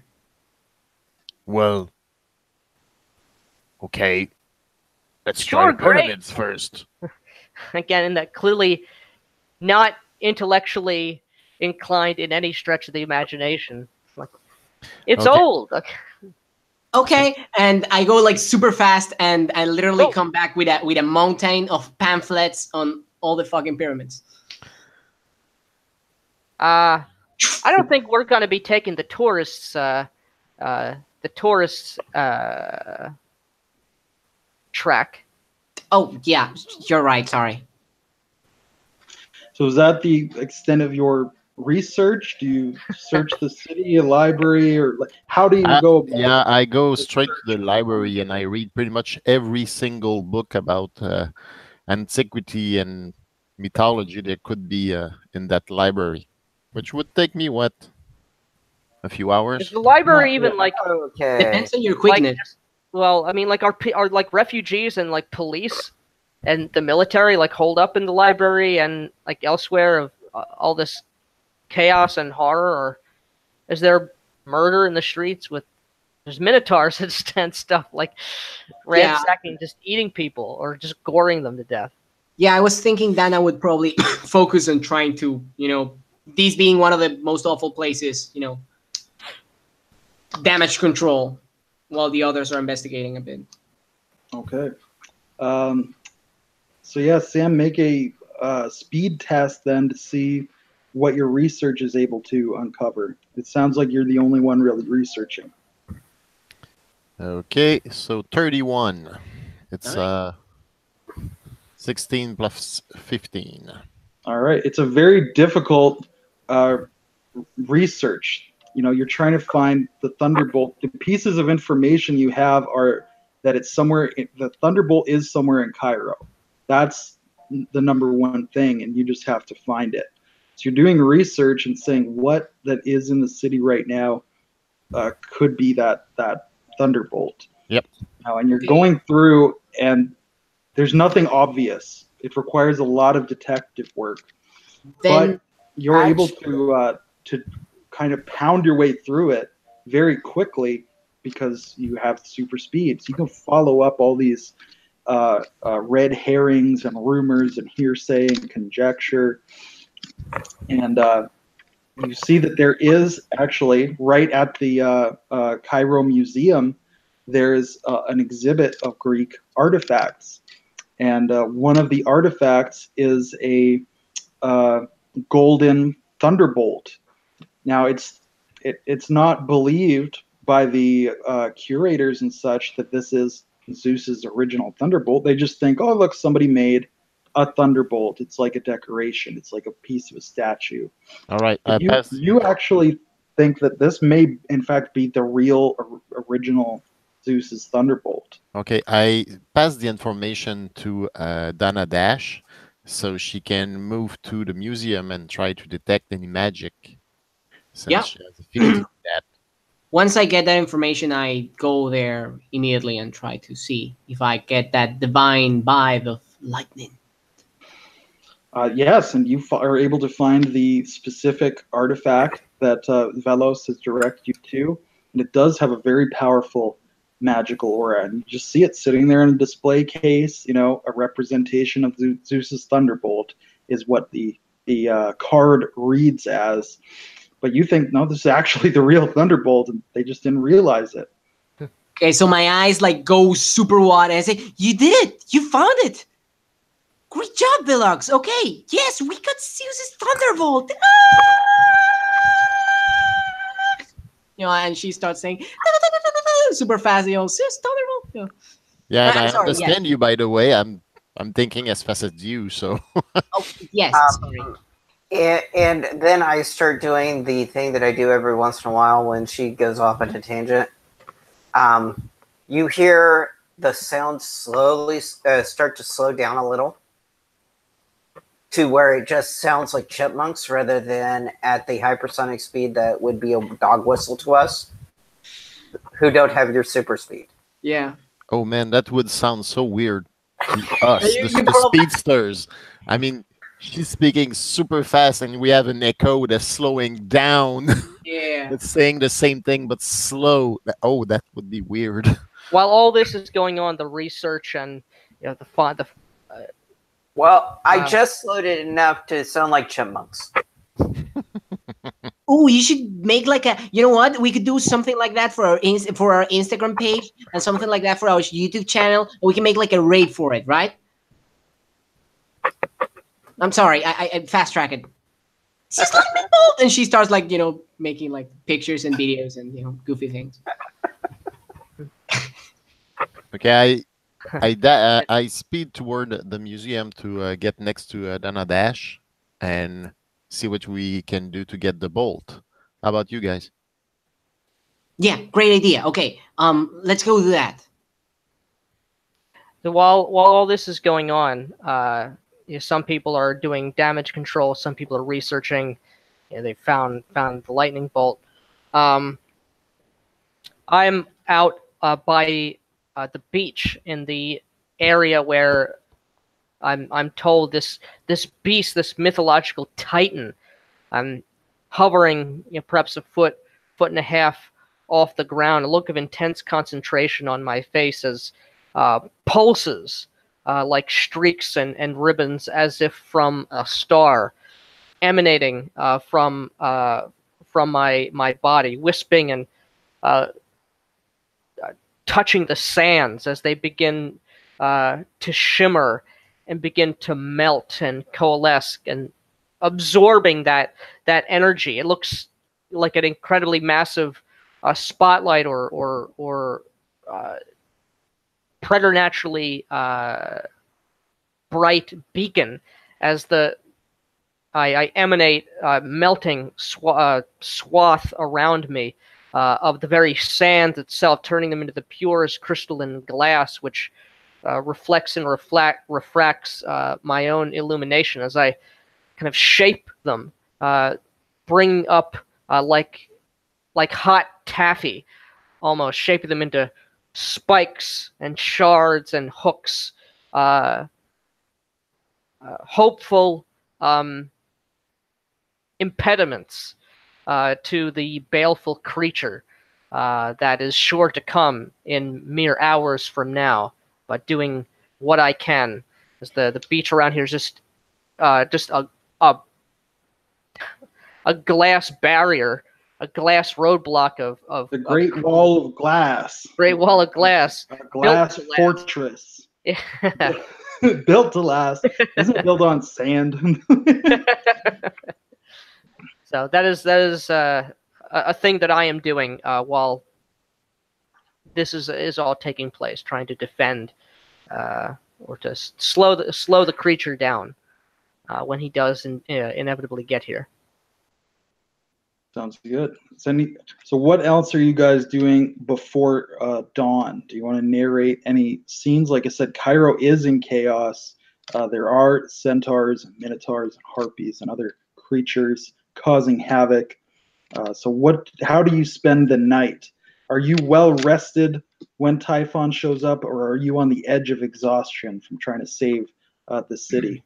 Actually, Dana, thinking about how the beast is coming and how, especially when she saw Rave coming down because of that attraction from the father of all monsters, she thought, you know what, let's just get every beast that's in here away from here, because they're gonna be a big trouble when he comes in, like a bigger trouble. So instead of just like neutralizing them, because if she just like puts them unconscious, she's afraid maybe they all will just rise up back again. So she's gonna try to super fast get as much beasts away from there as she can. Yeah, I follow her in that attempt, trying to gather as much beast outside the city as possible, like maybe 15, 20 miles away. All right. Cast them out into the desert. Drag them out. and leave like a bunch of food supplies just after. and they go like, okay, he's coming like in half an hour, so we have to take a nap, like super fast nap. Super fast. We're gonna be like super ready. Yeah, super but ready, we have no plan about what we do when he gets there, though. Oh yeah, we found the thunderbolt, but now what? Well, yeah, that's great idea. We just make a plan with you and me. We make a plan. We can make the plan. I'm thinking about the plan right now. I have an idea, but and by the way, we do this in super speed, so technically no time pass. Oh yeah, like we have some minotaurs like floating in the air because we kind of like throw them super fast, kind of thing. Exactly. I think we should try to make a huge pit into which we could lure the creature, and taking the thunderbolt, I could, or you could, depending on who's suicidal enough, try to speed as fast as possible and slam the thunderbolt into Typhon to push him into the pit and just bury him there. Okay, she starts, as you say, pit, like her eyes starts growing and growing and growing, and she's like, I got it. And she she puts her hand on your shoulder. These will be great for a PR. Okay, so yes, we make a pit, right? And we're gonna be like super fast, and Thunder, she's gonna go down the beast, and the beast will go down, and then we're gonna build a base on top of the pit, and it's gonna be the greatest, most awesome, most hip, most new tourist attraction. And we're going to build a base of ours on top of it. And in that way, we're going to keep everyone safe because we're just on top of the typhoon, just in case something happens. And because that's not likely to happen, because, come on, how often does that happen? I raise my finger to stop you. 1 second. Are you saying you want to put some sign, do not feed the animal? Oh, yeah, that could be really fun. Yeah, we could have some of those. Some tourist gifts of that. Do not feed the typhon. T-shirts. It's gonna be great.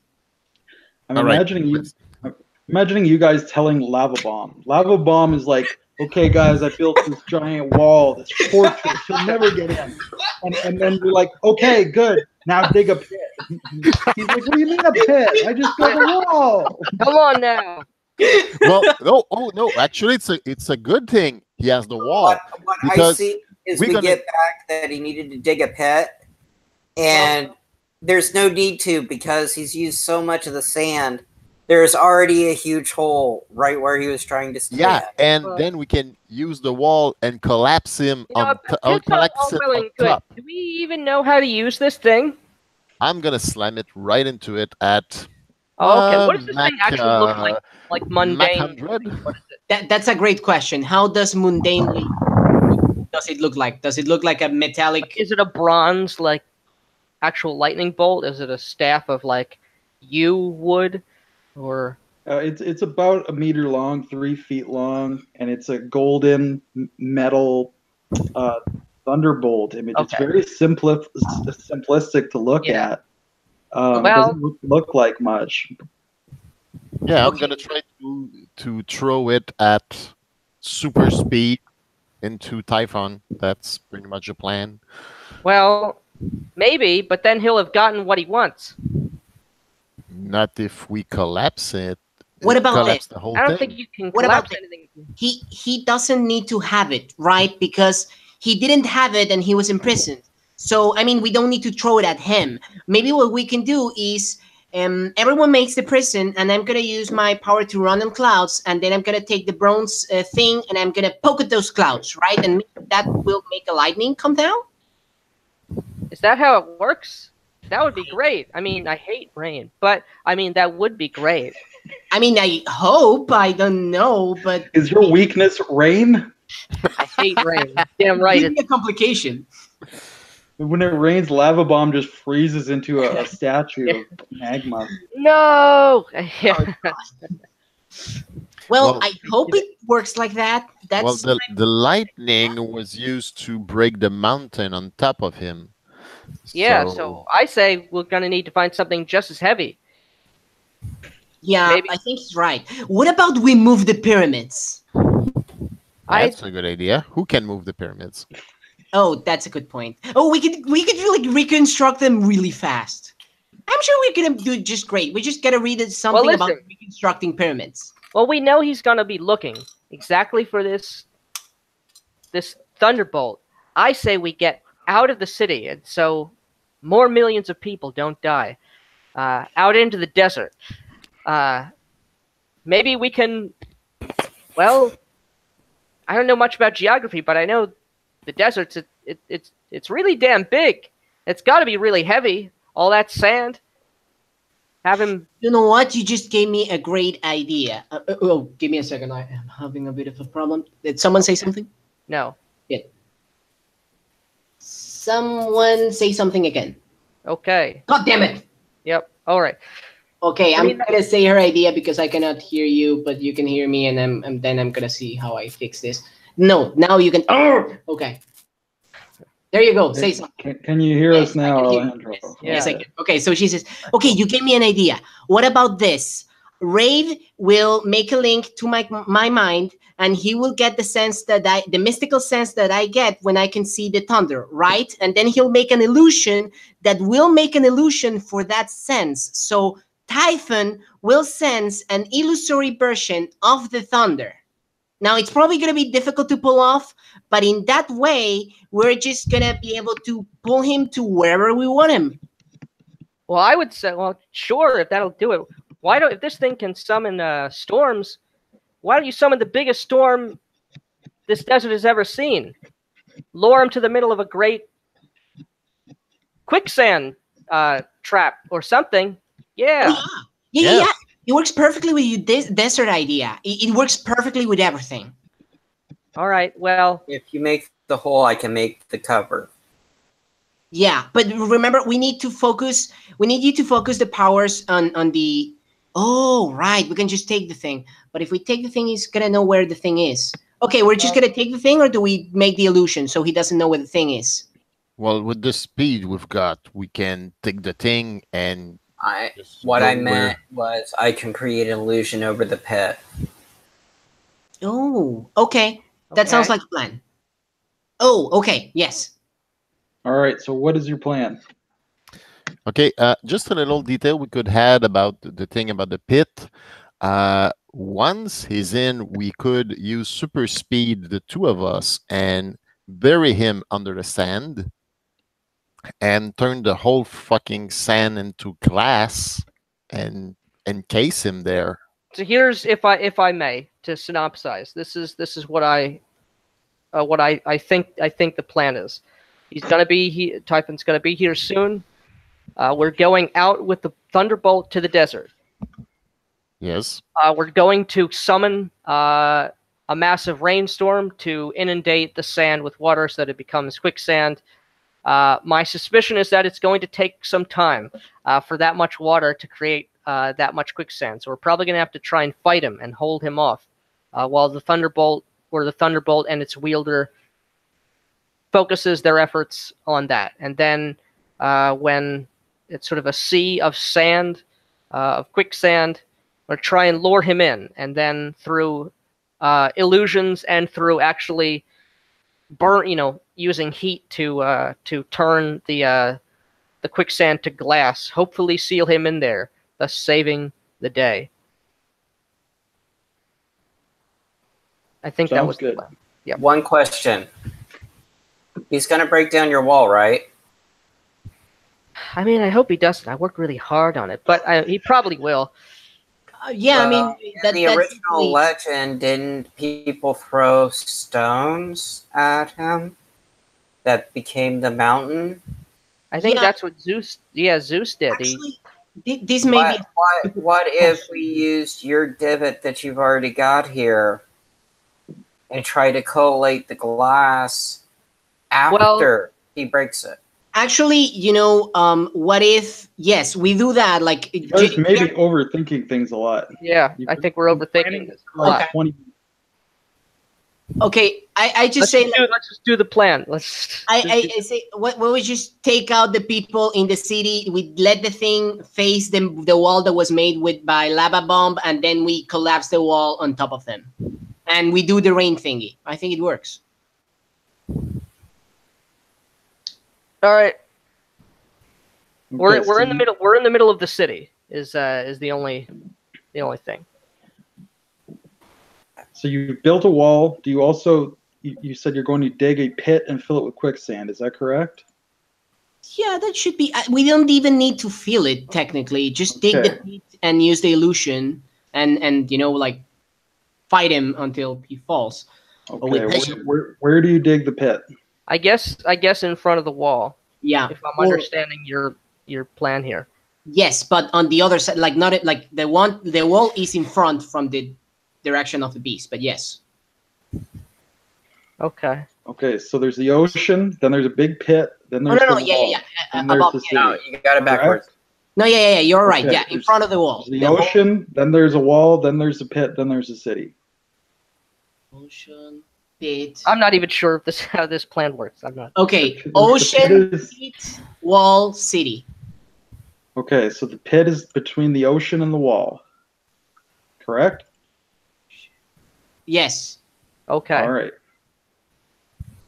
And you said Right. you're disguising the pit with an illusion, correct? Yes. All right. What's the DC on your illusion there? Because as it stands, from my reading of your sheet, you have 5 ranks. But that's 5 ranks, okay. and I've got 35 points in it. Mm-hmm.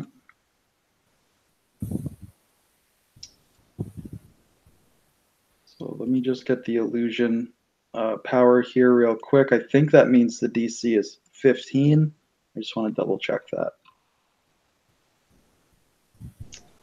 Yeah, so the DC is 10 plus the illusion rank, which is 5, so the DC is 15. So he has to beat Right, a but that's 15. if they know it's an illusion, or have a reason to suspect it is illusion. Yeah, that's if he has yes. some way to actually. Yeah. Sounds good. Okay. We just lost Nick for a minute here. Basically, in Okay. D&D terms, you need a reason to disbelieve. Yeah, something Alright. like that, basically. Well, I disbelieve in D&D. I don't play D&D, but Oh, sure. me neither, but that's the general principle. Like, yeah. Okay, well, I'm going to refill my water while we're waiting for Nick anyways, so I'll be right back. Okay. Yeah, me too. Okay, I'm gonna do something like that too.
Okay, I'm back.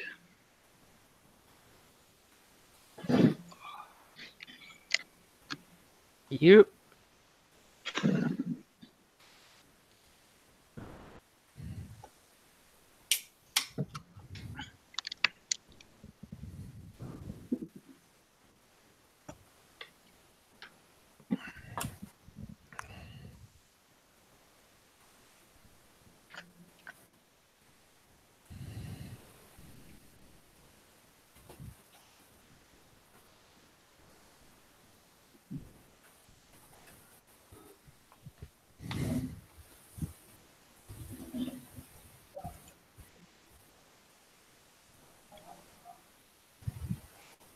But don't forget your catchphrase, Nick. Time to heat things up. Time to heat things up. Absolutely. Yeah, I like that one. You always got to come in with those one-liners, those zingers. That's where the real power comes from. Yeah.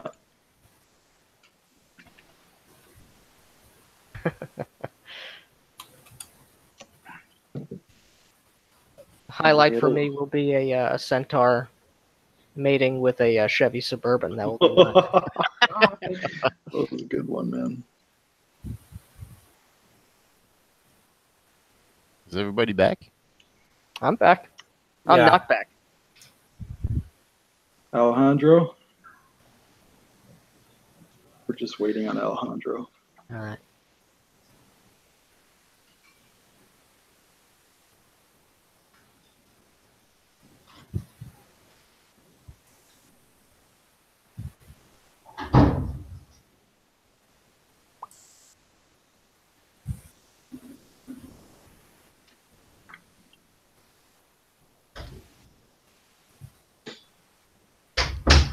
Back.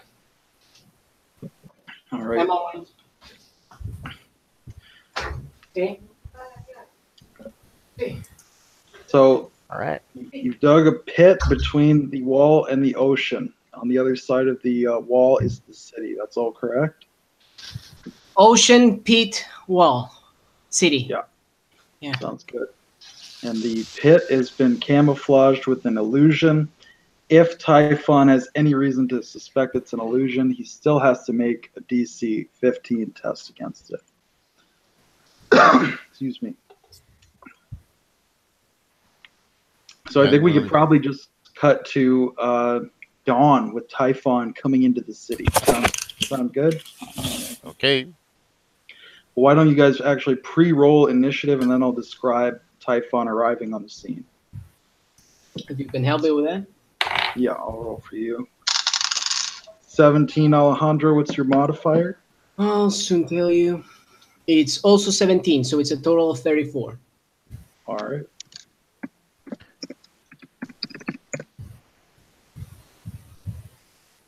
$20 for John, 19 for Nick, 31. Fellows, you're second place again. Yeah, I know. Oh, don't worry, Boo Boo. Surely you'll do better next time. And she winks. Boo Boo.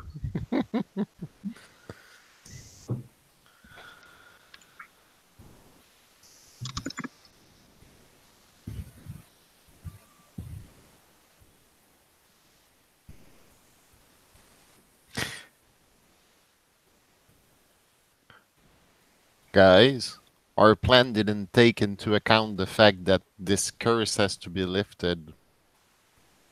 Because Well, I was just when it's trapped. hoping, yeah, when it's trapped. I mean, if not, well, I guess, whoops. Yeah. Hey, one you day don't at a like time. being Minotaur? Well, yeah, I could adjust the stats a little bit. Maybe it'll be a little bit slower but tougher. Yeah, I mean, I could use this, and she like shows the bolt. I could just use this to bribe the gods or something. Sure. Well, So where are you guys positioned? Are you on top of this wall, or are you on the beach, or where are you waiting for Typhon? Half a mile away. Just far enough not to be seen, I hope. And Okay, so close enough to get there in the first round and do whatever I need to do. So you're back in the city. What about Dana? No, I'm not in the city. I'm on the side. Oh, you're down the beach? Yep. Okay. Dana is positioning herself close to the big wall with the bolt because she assumes she's the bait, at least until we actually get him here. Good idea. oh, I was also going to sort of be visible and present, kind of floating in front of the wall and above the beach, which is, I guess, illusioned up above the pit that is covered by illusions. All right. Ready for battle. And what about Rave? Where's Rave positioned? Rave is comically enough also creating a sort of a thundery cloud look in the sky if it's not going to pull too much away from the other illusion. Sure. I figured it might be at least a little looking intimidating, considering how long he's been trapped by Zeus. All right, so there's thunder, there's lightning, Rave is flying overhead. Our other heroes are on that wall or near to it, except for Velos, who's down the beach just watching. If things look good, he'll help. If not, he might just leave. Oh, no. I'm preparing to dash straight at it. Yeah. I just take some distance to have a running start to get some velocity. The sun has not yet risen. It is dark. The stars are still out. They're just starting to turn gray. That cloud, the illusionary cloud, is overhead from Rave. The water is murky, blue, black, gray. It's a time of twilight and shadows. And you start to see far out into the water something piercing the surface. You can see the ripples. You could see the disruption. This wake is forming. Something is marching out of the water towards the shore. This black, furry, scaled, dripping monstrosity. As it's coming out, you see it's towering up and up. It's huge. Truly titanic is the Titan Typhon. You see that his form is hideous. He has 50 heads. He has 100 hands. It's this massive wall of flesh, and not just of human parts. In fact, you hardly see any human parts, it seems. Goat legs and horns and serpent's tails and wings.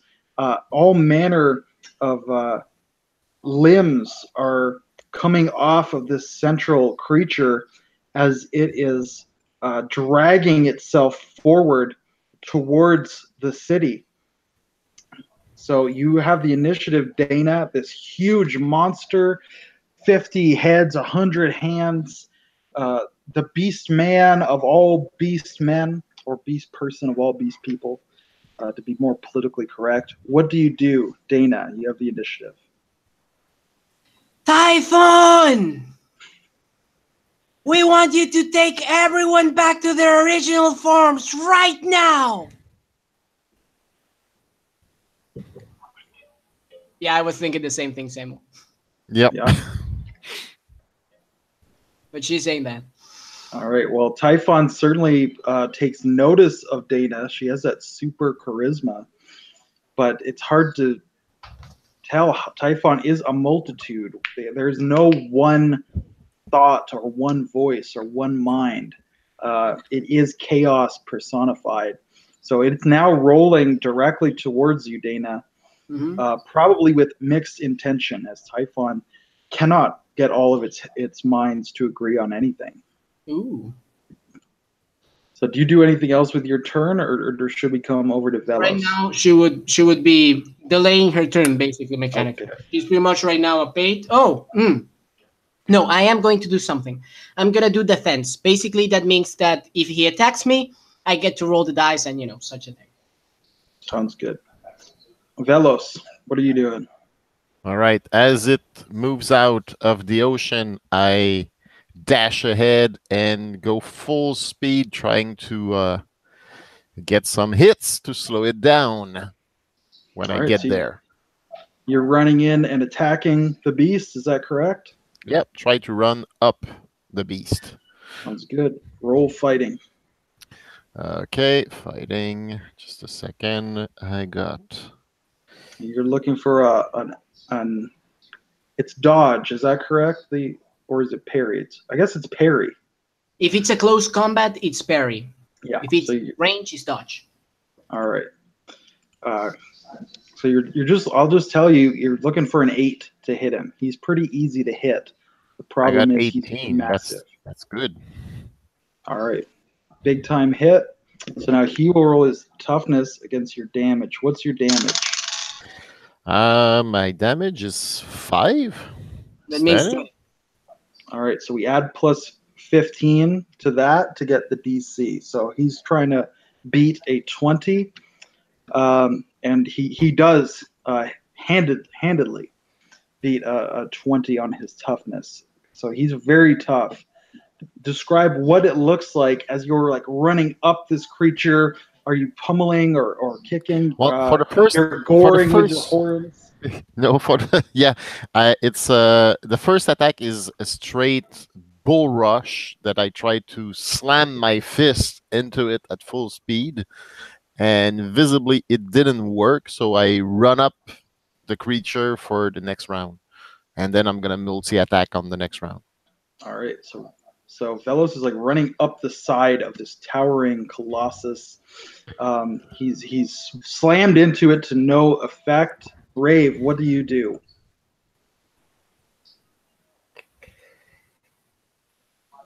I am going to go ahead and keep up the illusions, fortifying it the best I can, and just waiting until he comes in.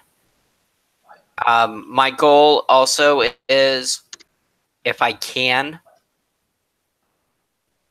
to use my ability to blast the wall nearest to the whole pit when he goes in, so that we could use that as part of the glass that we're hoping to encase it in. Okay. So you're maintaining illusions, and then you're going to blast that wall into a big pile of rubble, of glass rubble. Is that correct? Mm-hmm. Perfect. And then we're through to lava bomb. Again, as Velos began the first strike, speeding in like a meaty bullet of bovine flesh. He's using the meat bullet. That's right. It's That is definitely a euphemism for something. That's right. Absolutely. As I begin to ignite even brighter, as I looking at that horrendous visage of roiling faces and arms, just think, well, pansear to flame broiled, as I hurl arcs of flame and pure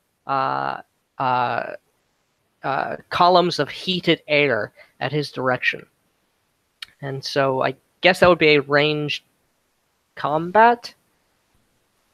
Yeah, now you're using the pre-gen, is that correct? The Yes, energy I'm using my energy okay, perfect. blast. So yeah, if we look down at the sheet here, so you can see your offense, you got energy control +8. So you roll your d20, you add +8. That's your 2 hit. Okay. I rolled an 18, so that's a 26. All right. So now what he has to do is make a toughness save, and the DC is going to be your damage +15. So you got 12 +15. So he has to beat a 27. Where's the 15 come from? It's just a standard. A standard. Okay. Yeah, any damage a roll gets +15. Got it. Usually you get +10 because he gets a d20. So he rolls, but you get a +10 automatically. Okay. For damage is the one exception. You get +15 rather than +10. Okay, got it. Yeah. So if this were, an illusion effect, or if he were rolling against your flight, which is 7, then you'd get a +10. But he'd be rolling against 17. But in this case, for damage, it's +15. That's the one exception to that +10 rule. Okay. All right. So I'm just going to check. So he rolled. So again, 27 is what we're looking for. And let's see. So he rolled a 21. So you beat him. You beat him by more than 5. So I believe he's stunned and he has a wound. Is that correct, Alejandro? Dazed and -1. That means that in his next turn, he will have to choose between moving or attacking. And he's going to have a -1 to toughness in general. And the daze will go away in his next turn. Perfect. So yeah, describe what does that look like? You've dazed him. You've staggered the beast. You've done some heavy damage to him because he rolled like shit on his tough. So, perhaps distracted by at least some of the heads and the minds by this Minotaur running up him. Again, I flare again like the sun. You can't even see my flesh or my physical form through the nimbus of distorted air of heat and just the bright white light of illumination. And from that kind of flash, that flare in the sky, it's sort of shedding forth. It's almost like condensation in a strange way, as the immediate visible shock to the eyes is such that you can see the outlines of perhaps my form, pieces of magma and lava, and even perhaps bits of of sand or glass or particulate that have gotten on me, just raining off me as like just arcs of fire, flame, and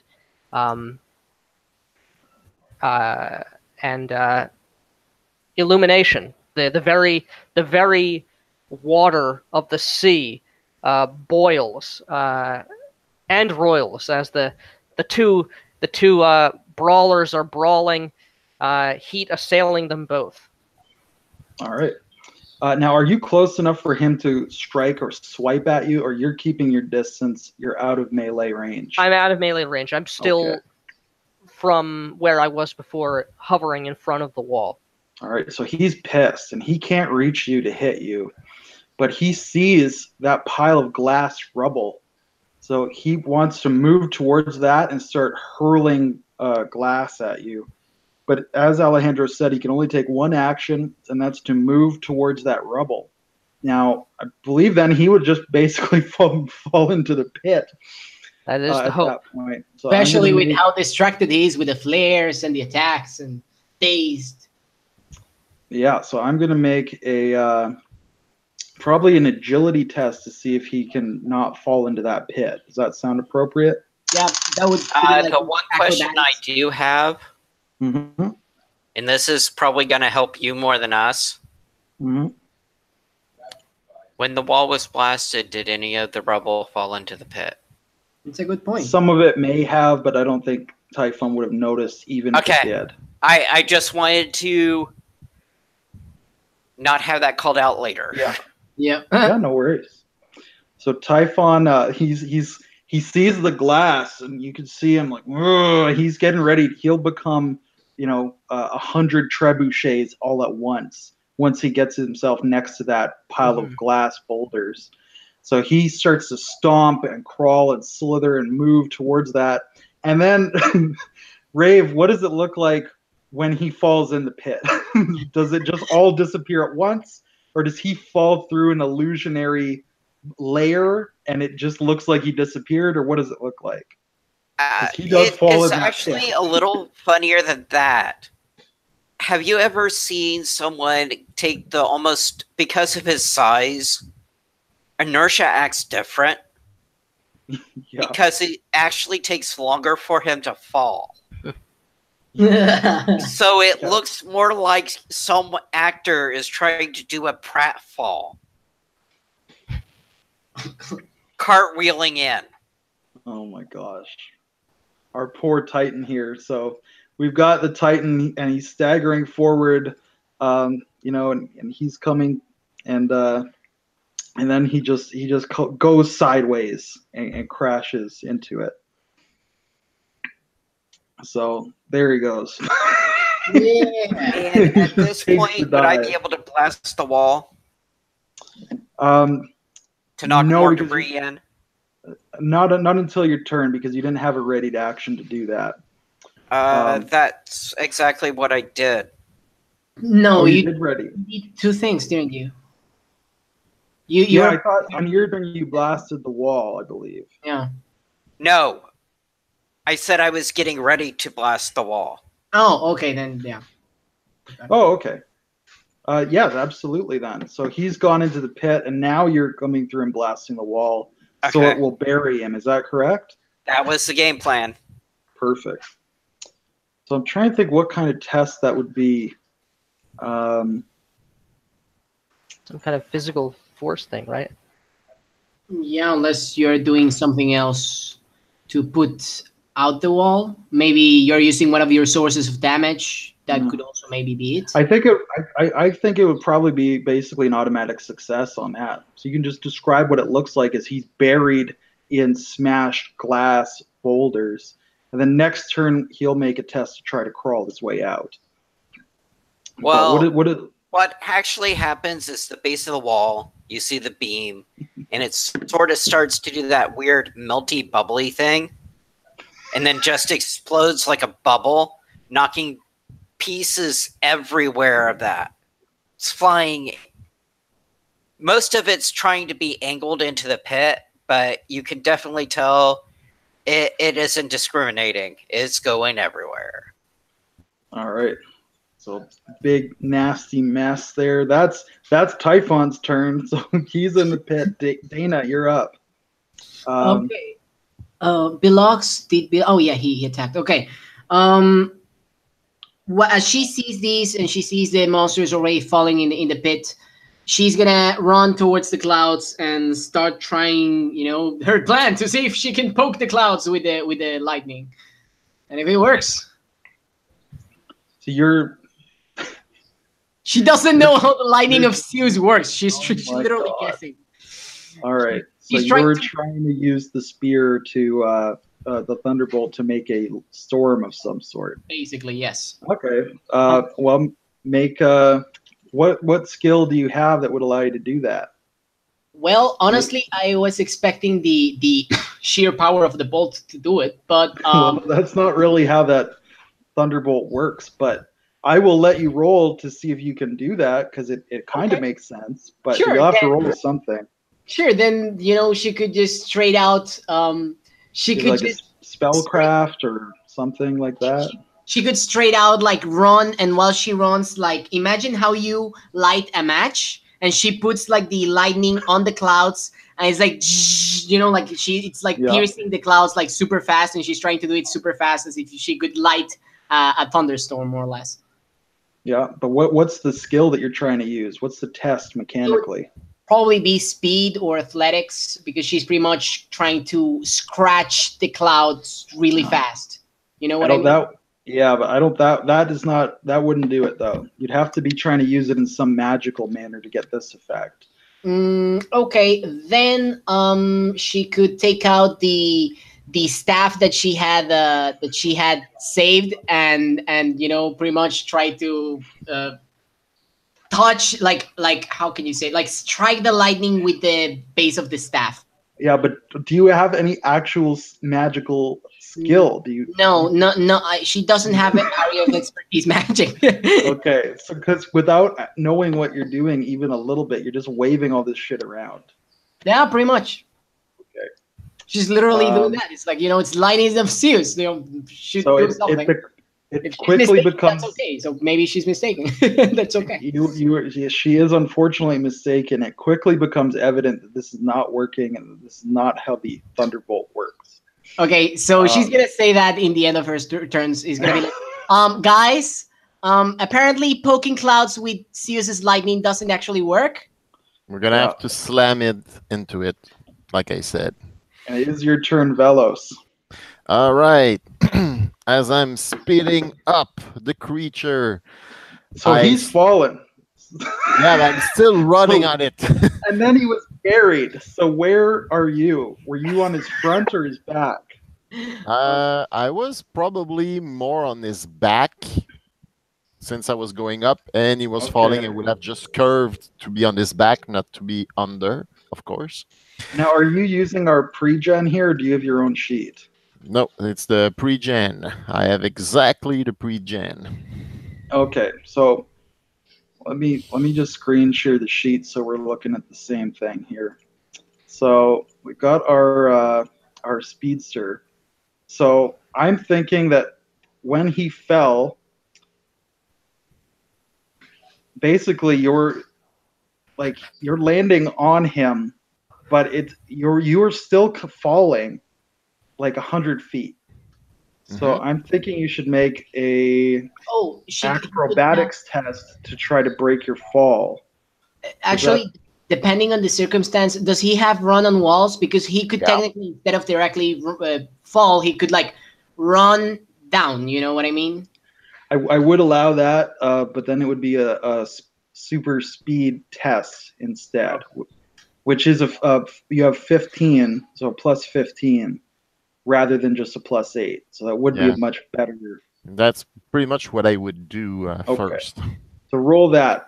Roll your 27, 12 plus 15. All right. So yeah, as he falls, you're able to run down his body so that you're not having that hard landing. So you don't take any damage from that fall at all. Now, are you in? When the wall falls on top of him, are you in the line of fire there, or have you on your other action, moved out of the way? If they're, I'm going away if they're making the wall fall at that moment, because that's part of the plan, and I know the plan, so I'm moving away. Okay, well, I'm just asking, are you already out of the way, or do you have to make a speed test to dodge the falling wall particles? I believe that would be trying to dodge the wall, though. Okay, so go ahead and make Be another fair. speed test then. And Ooh, we'll nat see if you're 20. able. All right. I So just so you run down his body. He hits the ground. Then the wall starts falling. You're fine. You haven't taken the fall with him. Then you're just running between these glass boulders, getting up out of the pit. So all that should have been a reaction on his turn, essentially. So now you still have your full turn here in regular initiative. What do you do with that? You're basically on the edge of the pit now. He's all buried. Okay, as I'm still running, avoiding stuff, since I'm very fast, I quickly grab shards of glass and I throw them at super speed at the faces that I see, that try to see, though. All right. So that's the range attack plus 9. Yeah. Oh, that's a 1. I fail. Miserably. All right. So you're just not able to hit him in any Yeah. vital area then. Yeah, it's just ding, ling, ling. Okay. And I think that's going to be your full turn. Does that sound correct? Yeah, that would pretty much be it. I would be out of the pit and stopping on the edge. All right. And we're back to Rave. So, Rave, you dropped the wall on Typhon. He's buried in glass and rubble. What do you do next? I hacked the nearest cell phone. Because what I'm going to do is I'm going to use my computer manipulation. If there was a priest of the Leviathans and the Titans, there had to be in Egypt a priestess or priest of some sort of deity that worships the gods. Zeus, Poseidon, I'm not picky. Anyone who's thrown that spear before. Okay, so you're trying to Google how to work the Thunderbolt, basically. Yeah. Oh no, I'm doing one better. I'm trying to. If I don't think there are supers, priests of had to Leviathan be- listed on Facebook or whatever. He's pretty much trying to. What he wants to do right now is look at all those Facebook pages where it says like I'm totally into mystic and shit, and he's gonna look which are the phonies and which are the real deal. What I was mainly going for is someone actually that is pretty legit in that area. Yep. And earlier I was trying to do so I should have an advanced list of ideas. Yeah. So what are you trying to accomplish? You're trying to get another superhero in here, or The because you guys superhero are- would you be guys are the great, heroes. but You guys are the basically, heroes. A You ritualist, want to solve basically. that. but I basically am hoping more for sort of a cousin of Donna or Dana. You Yeah. basically you Well- want a ritualist, someone that has mystical powers. How about I you think just ask Donna and like she gives you the phone number of somebody? I was trying that earlier, but Yeah, she she didn't doesn't know know. anyone in the area. Oh, I got a question. What? Because what you have is the ability to talk with machines. Couldn't you just like tell the cell phone to do that while you do other things in your turn? I don't know. I'm asking. I mean, I Well, don't know. 'cause you guys are supposed to be the heroes. You're supposed to save the day. You're not supposed to call in backup and get I'm more. just get trying more- to figure out how to. I know, I'm but I'm just basically saying- calling for No, tech support on Yeah, how to that's use Divine Thunder Watt. Yeah, it's I know, but I just don't think it would be super fun for an NPC to just come in and save the day. I want you guys. Yeah, let to me be the get the heroes and- Thunderbolt and try to super speed slam it into it.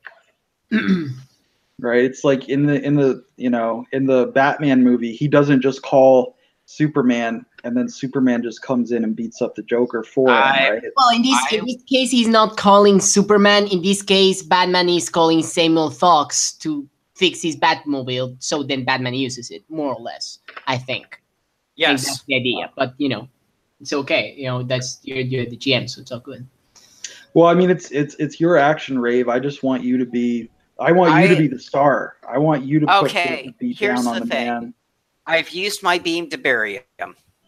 We've got to figure out how the Thunder Rod, the Zeus's Thunderbolt works. The only thing I could think of is finding someone who might have a clue of how to use it, because the other guy had enough knowledge to free him. How about you do digital research yourself through hacking into the Matrix? Well, in the legends, Zeus threw the thunderbolt, Right. and perhaps once you get it moving at that velocity, that super strength. That's super what I speed. said. I know. That's what I said. Well, Let I'm me just trying to slam keep it. things I want moving. to ram it. Yeah. It's so good. Let's just keep moving. I think Rave would kind of realize if you get it moving fast enough, whether that's through super strength or super speed, then it will become a thunderbolt, a magical bolt of lightning that can do some damage, especially to Typhon. Okay, the only reason I was asking this is because we didn't know how to work before, so I was just trying to get information at least. Yeah. I just don't want to detract from you guys as the stars and the heroes. I think what happened right now is that you got the information with your investigation that we just need to. Basically, that Bilux was right. Yeah. Yeah. Well, can you do anything else on your turn, Rave, or do you want to do anything else on your turn? I'm just trying to keep as much debris going into that hole as possible. All right, so Rave's just blasting it. Oh, that piece of the wall didn't quite fall down. He just blasts it, and Typhon's like just crawling up, and it hits him right on the nugget, and he goes back under. One of his many. All right. Hey, Zeus kept throwing rocks. I'm trying my best. Yeah. So we'll come to Lava Bomb. All right. So what I'm attempting to do is to melt the glass, and you let me know if this requires a roll or if you want me to just describe. Yeah, I'll get you to roll. Basically, make a power test. A power test. Yeah. So whatever your power. Let me go back to your sheet. Whatever your power is, roll a d20 and add that. So energy control 12. So add 12 to a d20 roll. And Typhon is going to make an opposed. Wait, the 12 is the so I'm adding the damage to this roll. The 12 is the damage. It is the damage, but it's also your ranks in the ability itself. Yeah. Oh, okay. Got it. Okay. Yeah. And I'm going to give Typhon an opposed strength test to see if you can keep him down or not with that. 24. I should write it here. So you're trying to seal him in, to make all these boulders into one piece of glass, to coat him in it like a straitjacket. But he's actually so strong that he's breaking through and he's crawling out. Do you want to describe what that looks like in greater detail? Yeah. So I'm still hovering. Like I haven't moved from where I was before. I'm still floating in midair, and you see a look of intense concentration. I'm almost completely oblivious to the roiling mass of chaos, quite literally, below me as I'm trying my glow getting hotter and brighter, going through those color variations, and the glass it's turning amber and turning orange, and it's beginning to liquefy like a melting taffy, and it's going. But this 100-foot tall monstrosity with those 100, perhaps more heads screaming in 1,000 tongues, 1,000 curses upon all of our heads and our generations for all time, throwing bits of half-melted glass, fully melted glass, bits of who knows what else from the depths. It's disrupting my concentration. I can't get the focus to fully emanate that heat to turn it all into a sea of glass and flash freeze him, funnily enough, in a a sea of glass. All right. Not So yet, we're through. anyway. It's Typhon's turn. Alejandro, so he was shaken. Does that wear off the next round?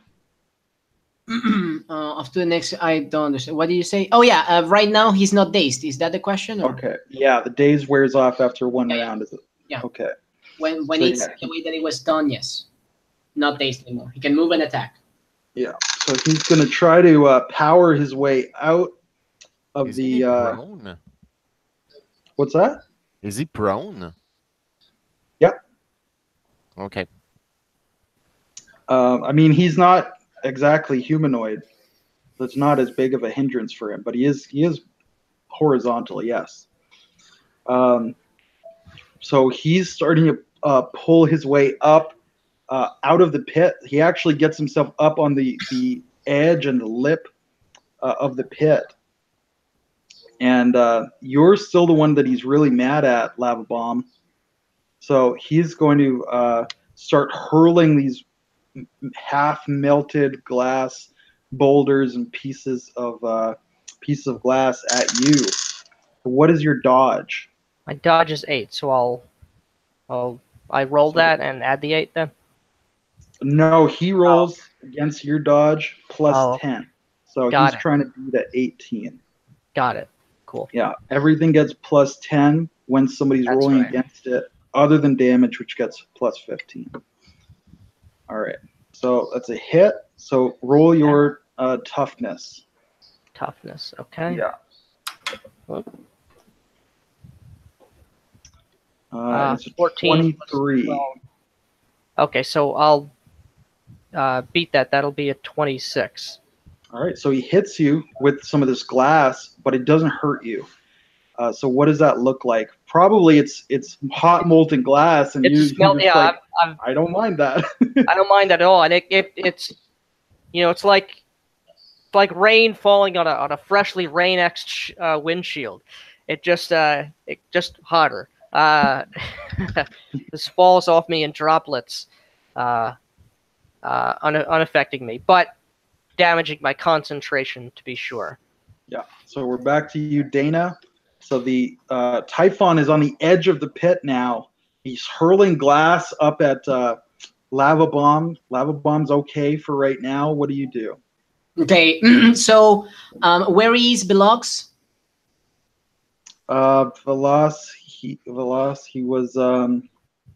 was throwing glass at Typhon from the edge of the pit. Yeah. Okay, so you see me going down from the clouds, running, and then going to you, and basically because I drop the lightning bolt just next to you as I say, and as I say, hey, you want to beat me in something? This is gonna be way better than a race. And I say that, and as I say that, I go very close to Typhon, and I say, "Hey, big thing! It's very easy to trick you, isn't it? You're a Dumbo. You're a Dumbo." And basically, what I'm gonna try right now is that his next attack, he's gonna be like, I'm trying to trick him so that his next attack is gonna make it easier for himself to keep falling. Sure. I just thought of an alternate. What if, because you can't knock him into the pit, but he's right on the edge. What if you dig out the edge of the pit and he just falls in that way? Sure. Yeah, I can also do that. No problem. How do I do just a suggestion. You can do whichever you want. They're both good options. I just think it'd be funny to just dig all the sand out from under his feet and he just falls in again. Okay, so I did you or a Dumbo, and the thing is like, and hey, what's that below you? Oh yeah, nothing. And I just like, Yeah. kind of thing. Okay. So yeah, So he's- that's what I try. Status. All right. I think that would be straight for you. You don't have to roll, but I will roll for him to try to get some agility and not fall in. But he is not agile at all, and he does in fact fall in again. so he's pissed at you now because you're making all this noise, you're yelling at him, and you've dug out the sand beneath his feet. So Velos, we're back to you. Typhon's back in the pit. He's really pissed off at Dana Dash. You've got the Thunderbolt. What do you do? I grab the Thunderbolt. I quickly speed around the pit itself, where I can find a place where I can launch myself into the air, and I super speedily slam the thunderbolt where the creature is. All right. So why don't you Throwing- describe? Yep. Yeah. So I'll get either an attack or a ranged attack. I don't know which you're doing. It would but be a make range a attack roll there. since Zeus was throwing his lightning bolt. Come on, get a good roll. Oh, that's not bad. You have hero points though, so if it's not as good as you wanted, you can spend a hero point and see what's the second roll. Okay. I still got. It's 26. Big time hit. He's easy to hit. And he did not roll well on his toughness, and that's a shame because he takes extra damage from the thunderbolt. He's already hurt, burned real bad from the lava, because lava bomb did some serious pain onto this Titan. So why don't you describe how you sort out Typhon? So he's basically been knocked back into torpor.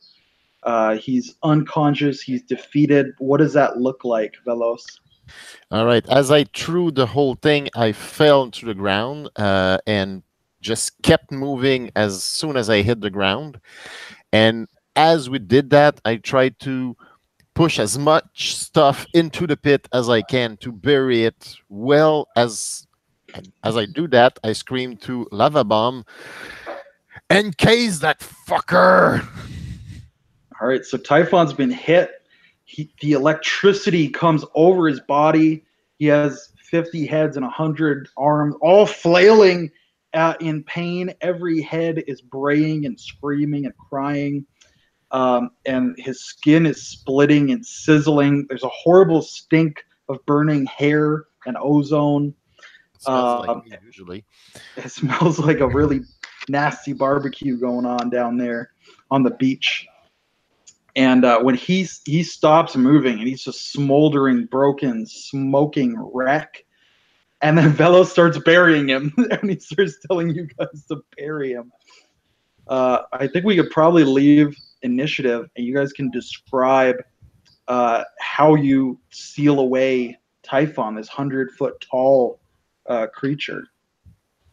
I'll describe last in case anybody wants to do something before I do my thing. Mm-hmm. I try to go and look for several. I pretty much start like just putting things on top of the thing, and I started take a lot of looking throughout the world, like things tossed in the street, and it's just like because I'm thinking I don't know about magic, but I'm thinking like symbolic weight on top of him, not just like earth.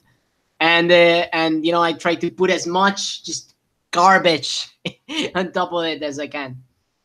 Okay, I got a question. Is the lightning bolt still visible? Yeah, you can see the lightning bolt sticking out of his chest where you hit him. Should we take it out and keep it just in case? He needed that. So if we leave it with him and he gets awakened again, we're in deep trouble. Oh, But if we take it out, though, he might come back right now.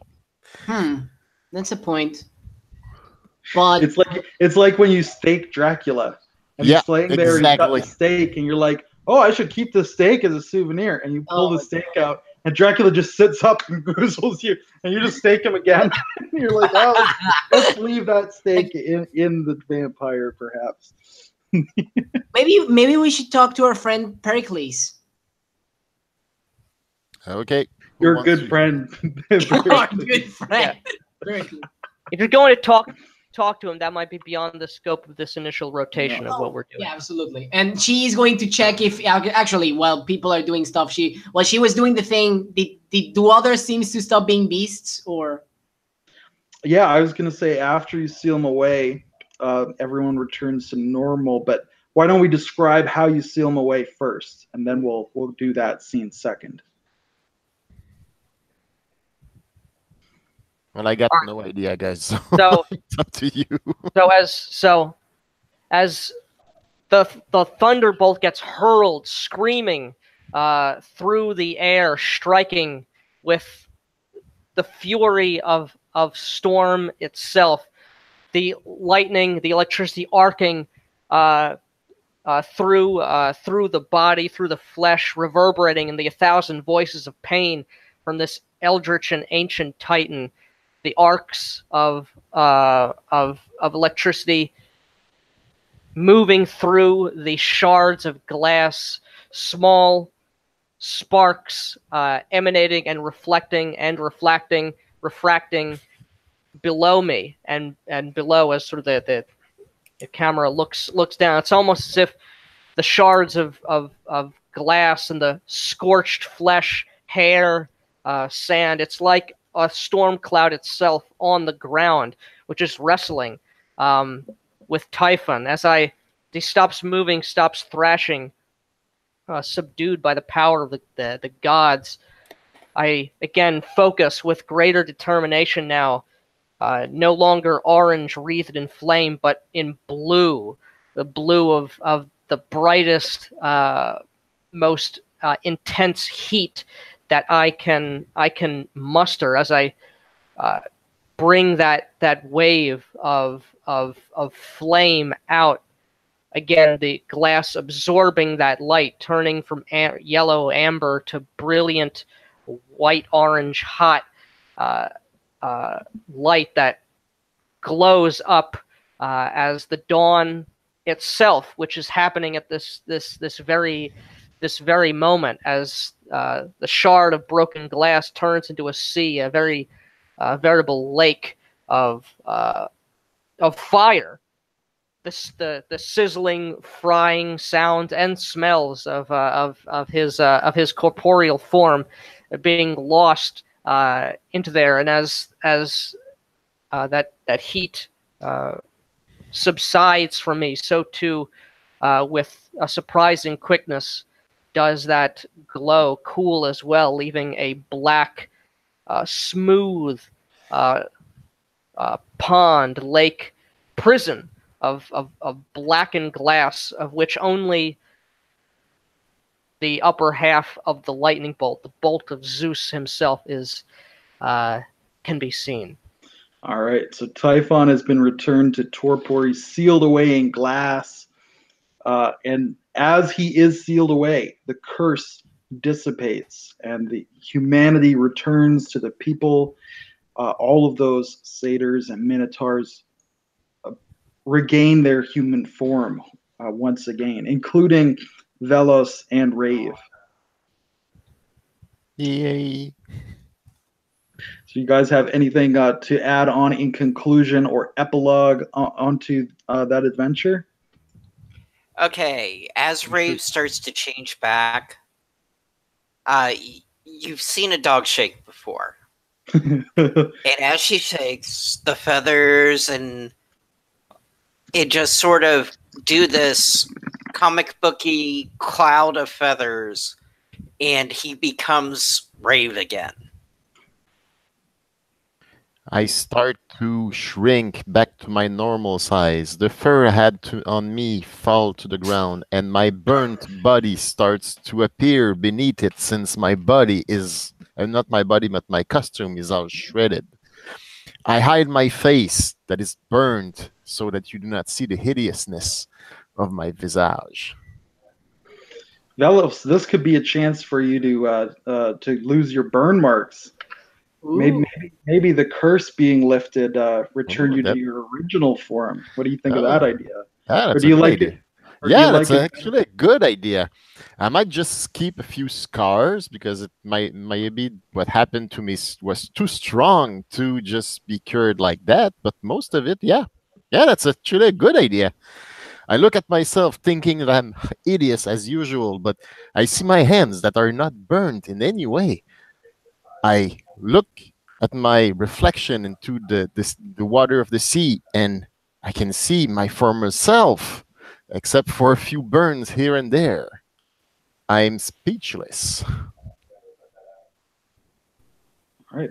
What's your reaction, guys? Velos has been returned to a normal look. He's 1998 has been restored. We're back. We're gonna party like it's 1998. Yay! Yay! Spice Girls! Oh God, no. Right. And Dial with up- that, it dial up starts energy. playing. I see that a rare a true smile coming over my my face. I see that my hair is matted despite my flame like tendencies. I'm utterly exhausted, utterly spent and pushed to the brink as I come back down to the surface of that slick smooth, still smoldering hot lake. I look down at my reflection, dark in this obsidian mirror. I think back all the mountain was split, this ancient being walking across the ocean, all the thing, that lightning bolt. So much power that is contained in things I had no ken over. As I look at that bolt of lightning glint in my eye, perhaps some amount of greed. All right. Oh wow. Okay. I should have brought the t-shirts before you do that, and I point at you because I'm not sure anyone will recognize you. So the Beauty and the Beast thing that we had going on in the Facebook pages, it's gone now. But I did make t-shirts while you were making the pit, and I show like several t-shirts that say "Don't feed the primordial beast." If it doesn't go well with your style, you could like illusion it a little bit, Rave. Well, I need a shirt anyway, since I'm almost naked right now. Oh yeah. Actually, I have a funny idea for that. Just take the shirt, and then don't put on anything else. Just trust me. Okay, put on the shirt. And she's gonna like take the picture and super fast come back to the next to the frame, and you notice that there's actually a rose covering your and she's gonna put some comments around of, well, Beauty and the Beast, the dam is back. Now, you had a good idea earlier. We should build our base here, just in case. Yeah, and we were looking for a logo, she says, looking at the lightning rod in there. So what you say? Q-Force? And she looks at the others. I'm all for it. Think you like the weather here, Lava Bomb? You're muted. Nick. You're completely muted, Nick. Completely muted. Yes. I smile. I smirk at that. And I nod. Hell yeah! I think things are gonna be heating up around here pretty soon. Hey, Oh, it's Egypt. It's always hot. oh, you had to do it. Okay, now seriously, put on pants. Not skinny pants. Nothing against you, Ray. So I vanish for half a second, and I just there completely clothed.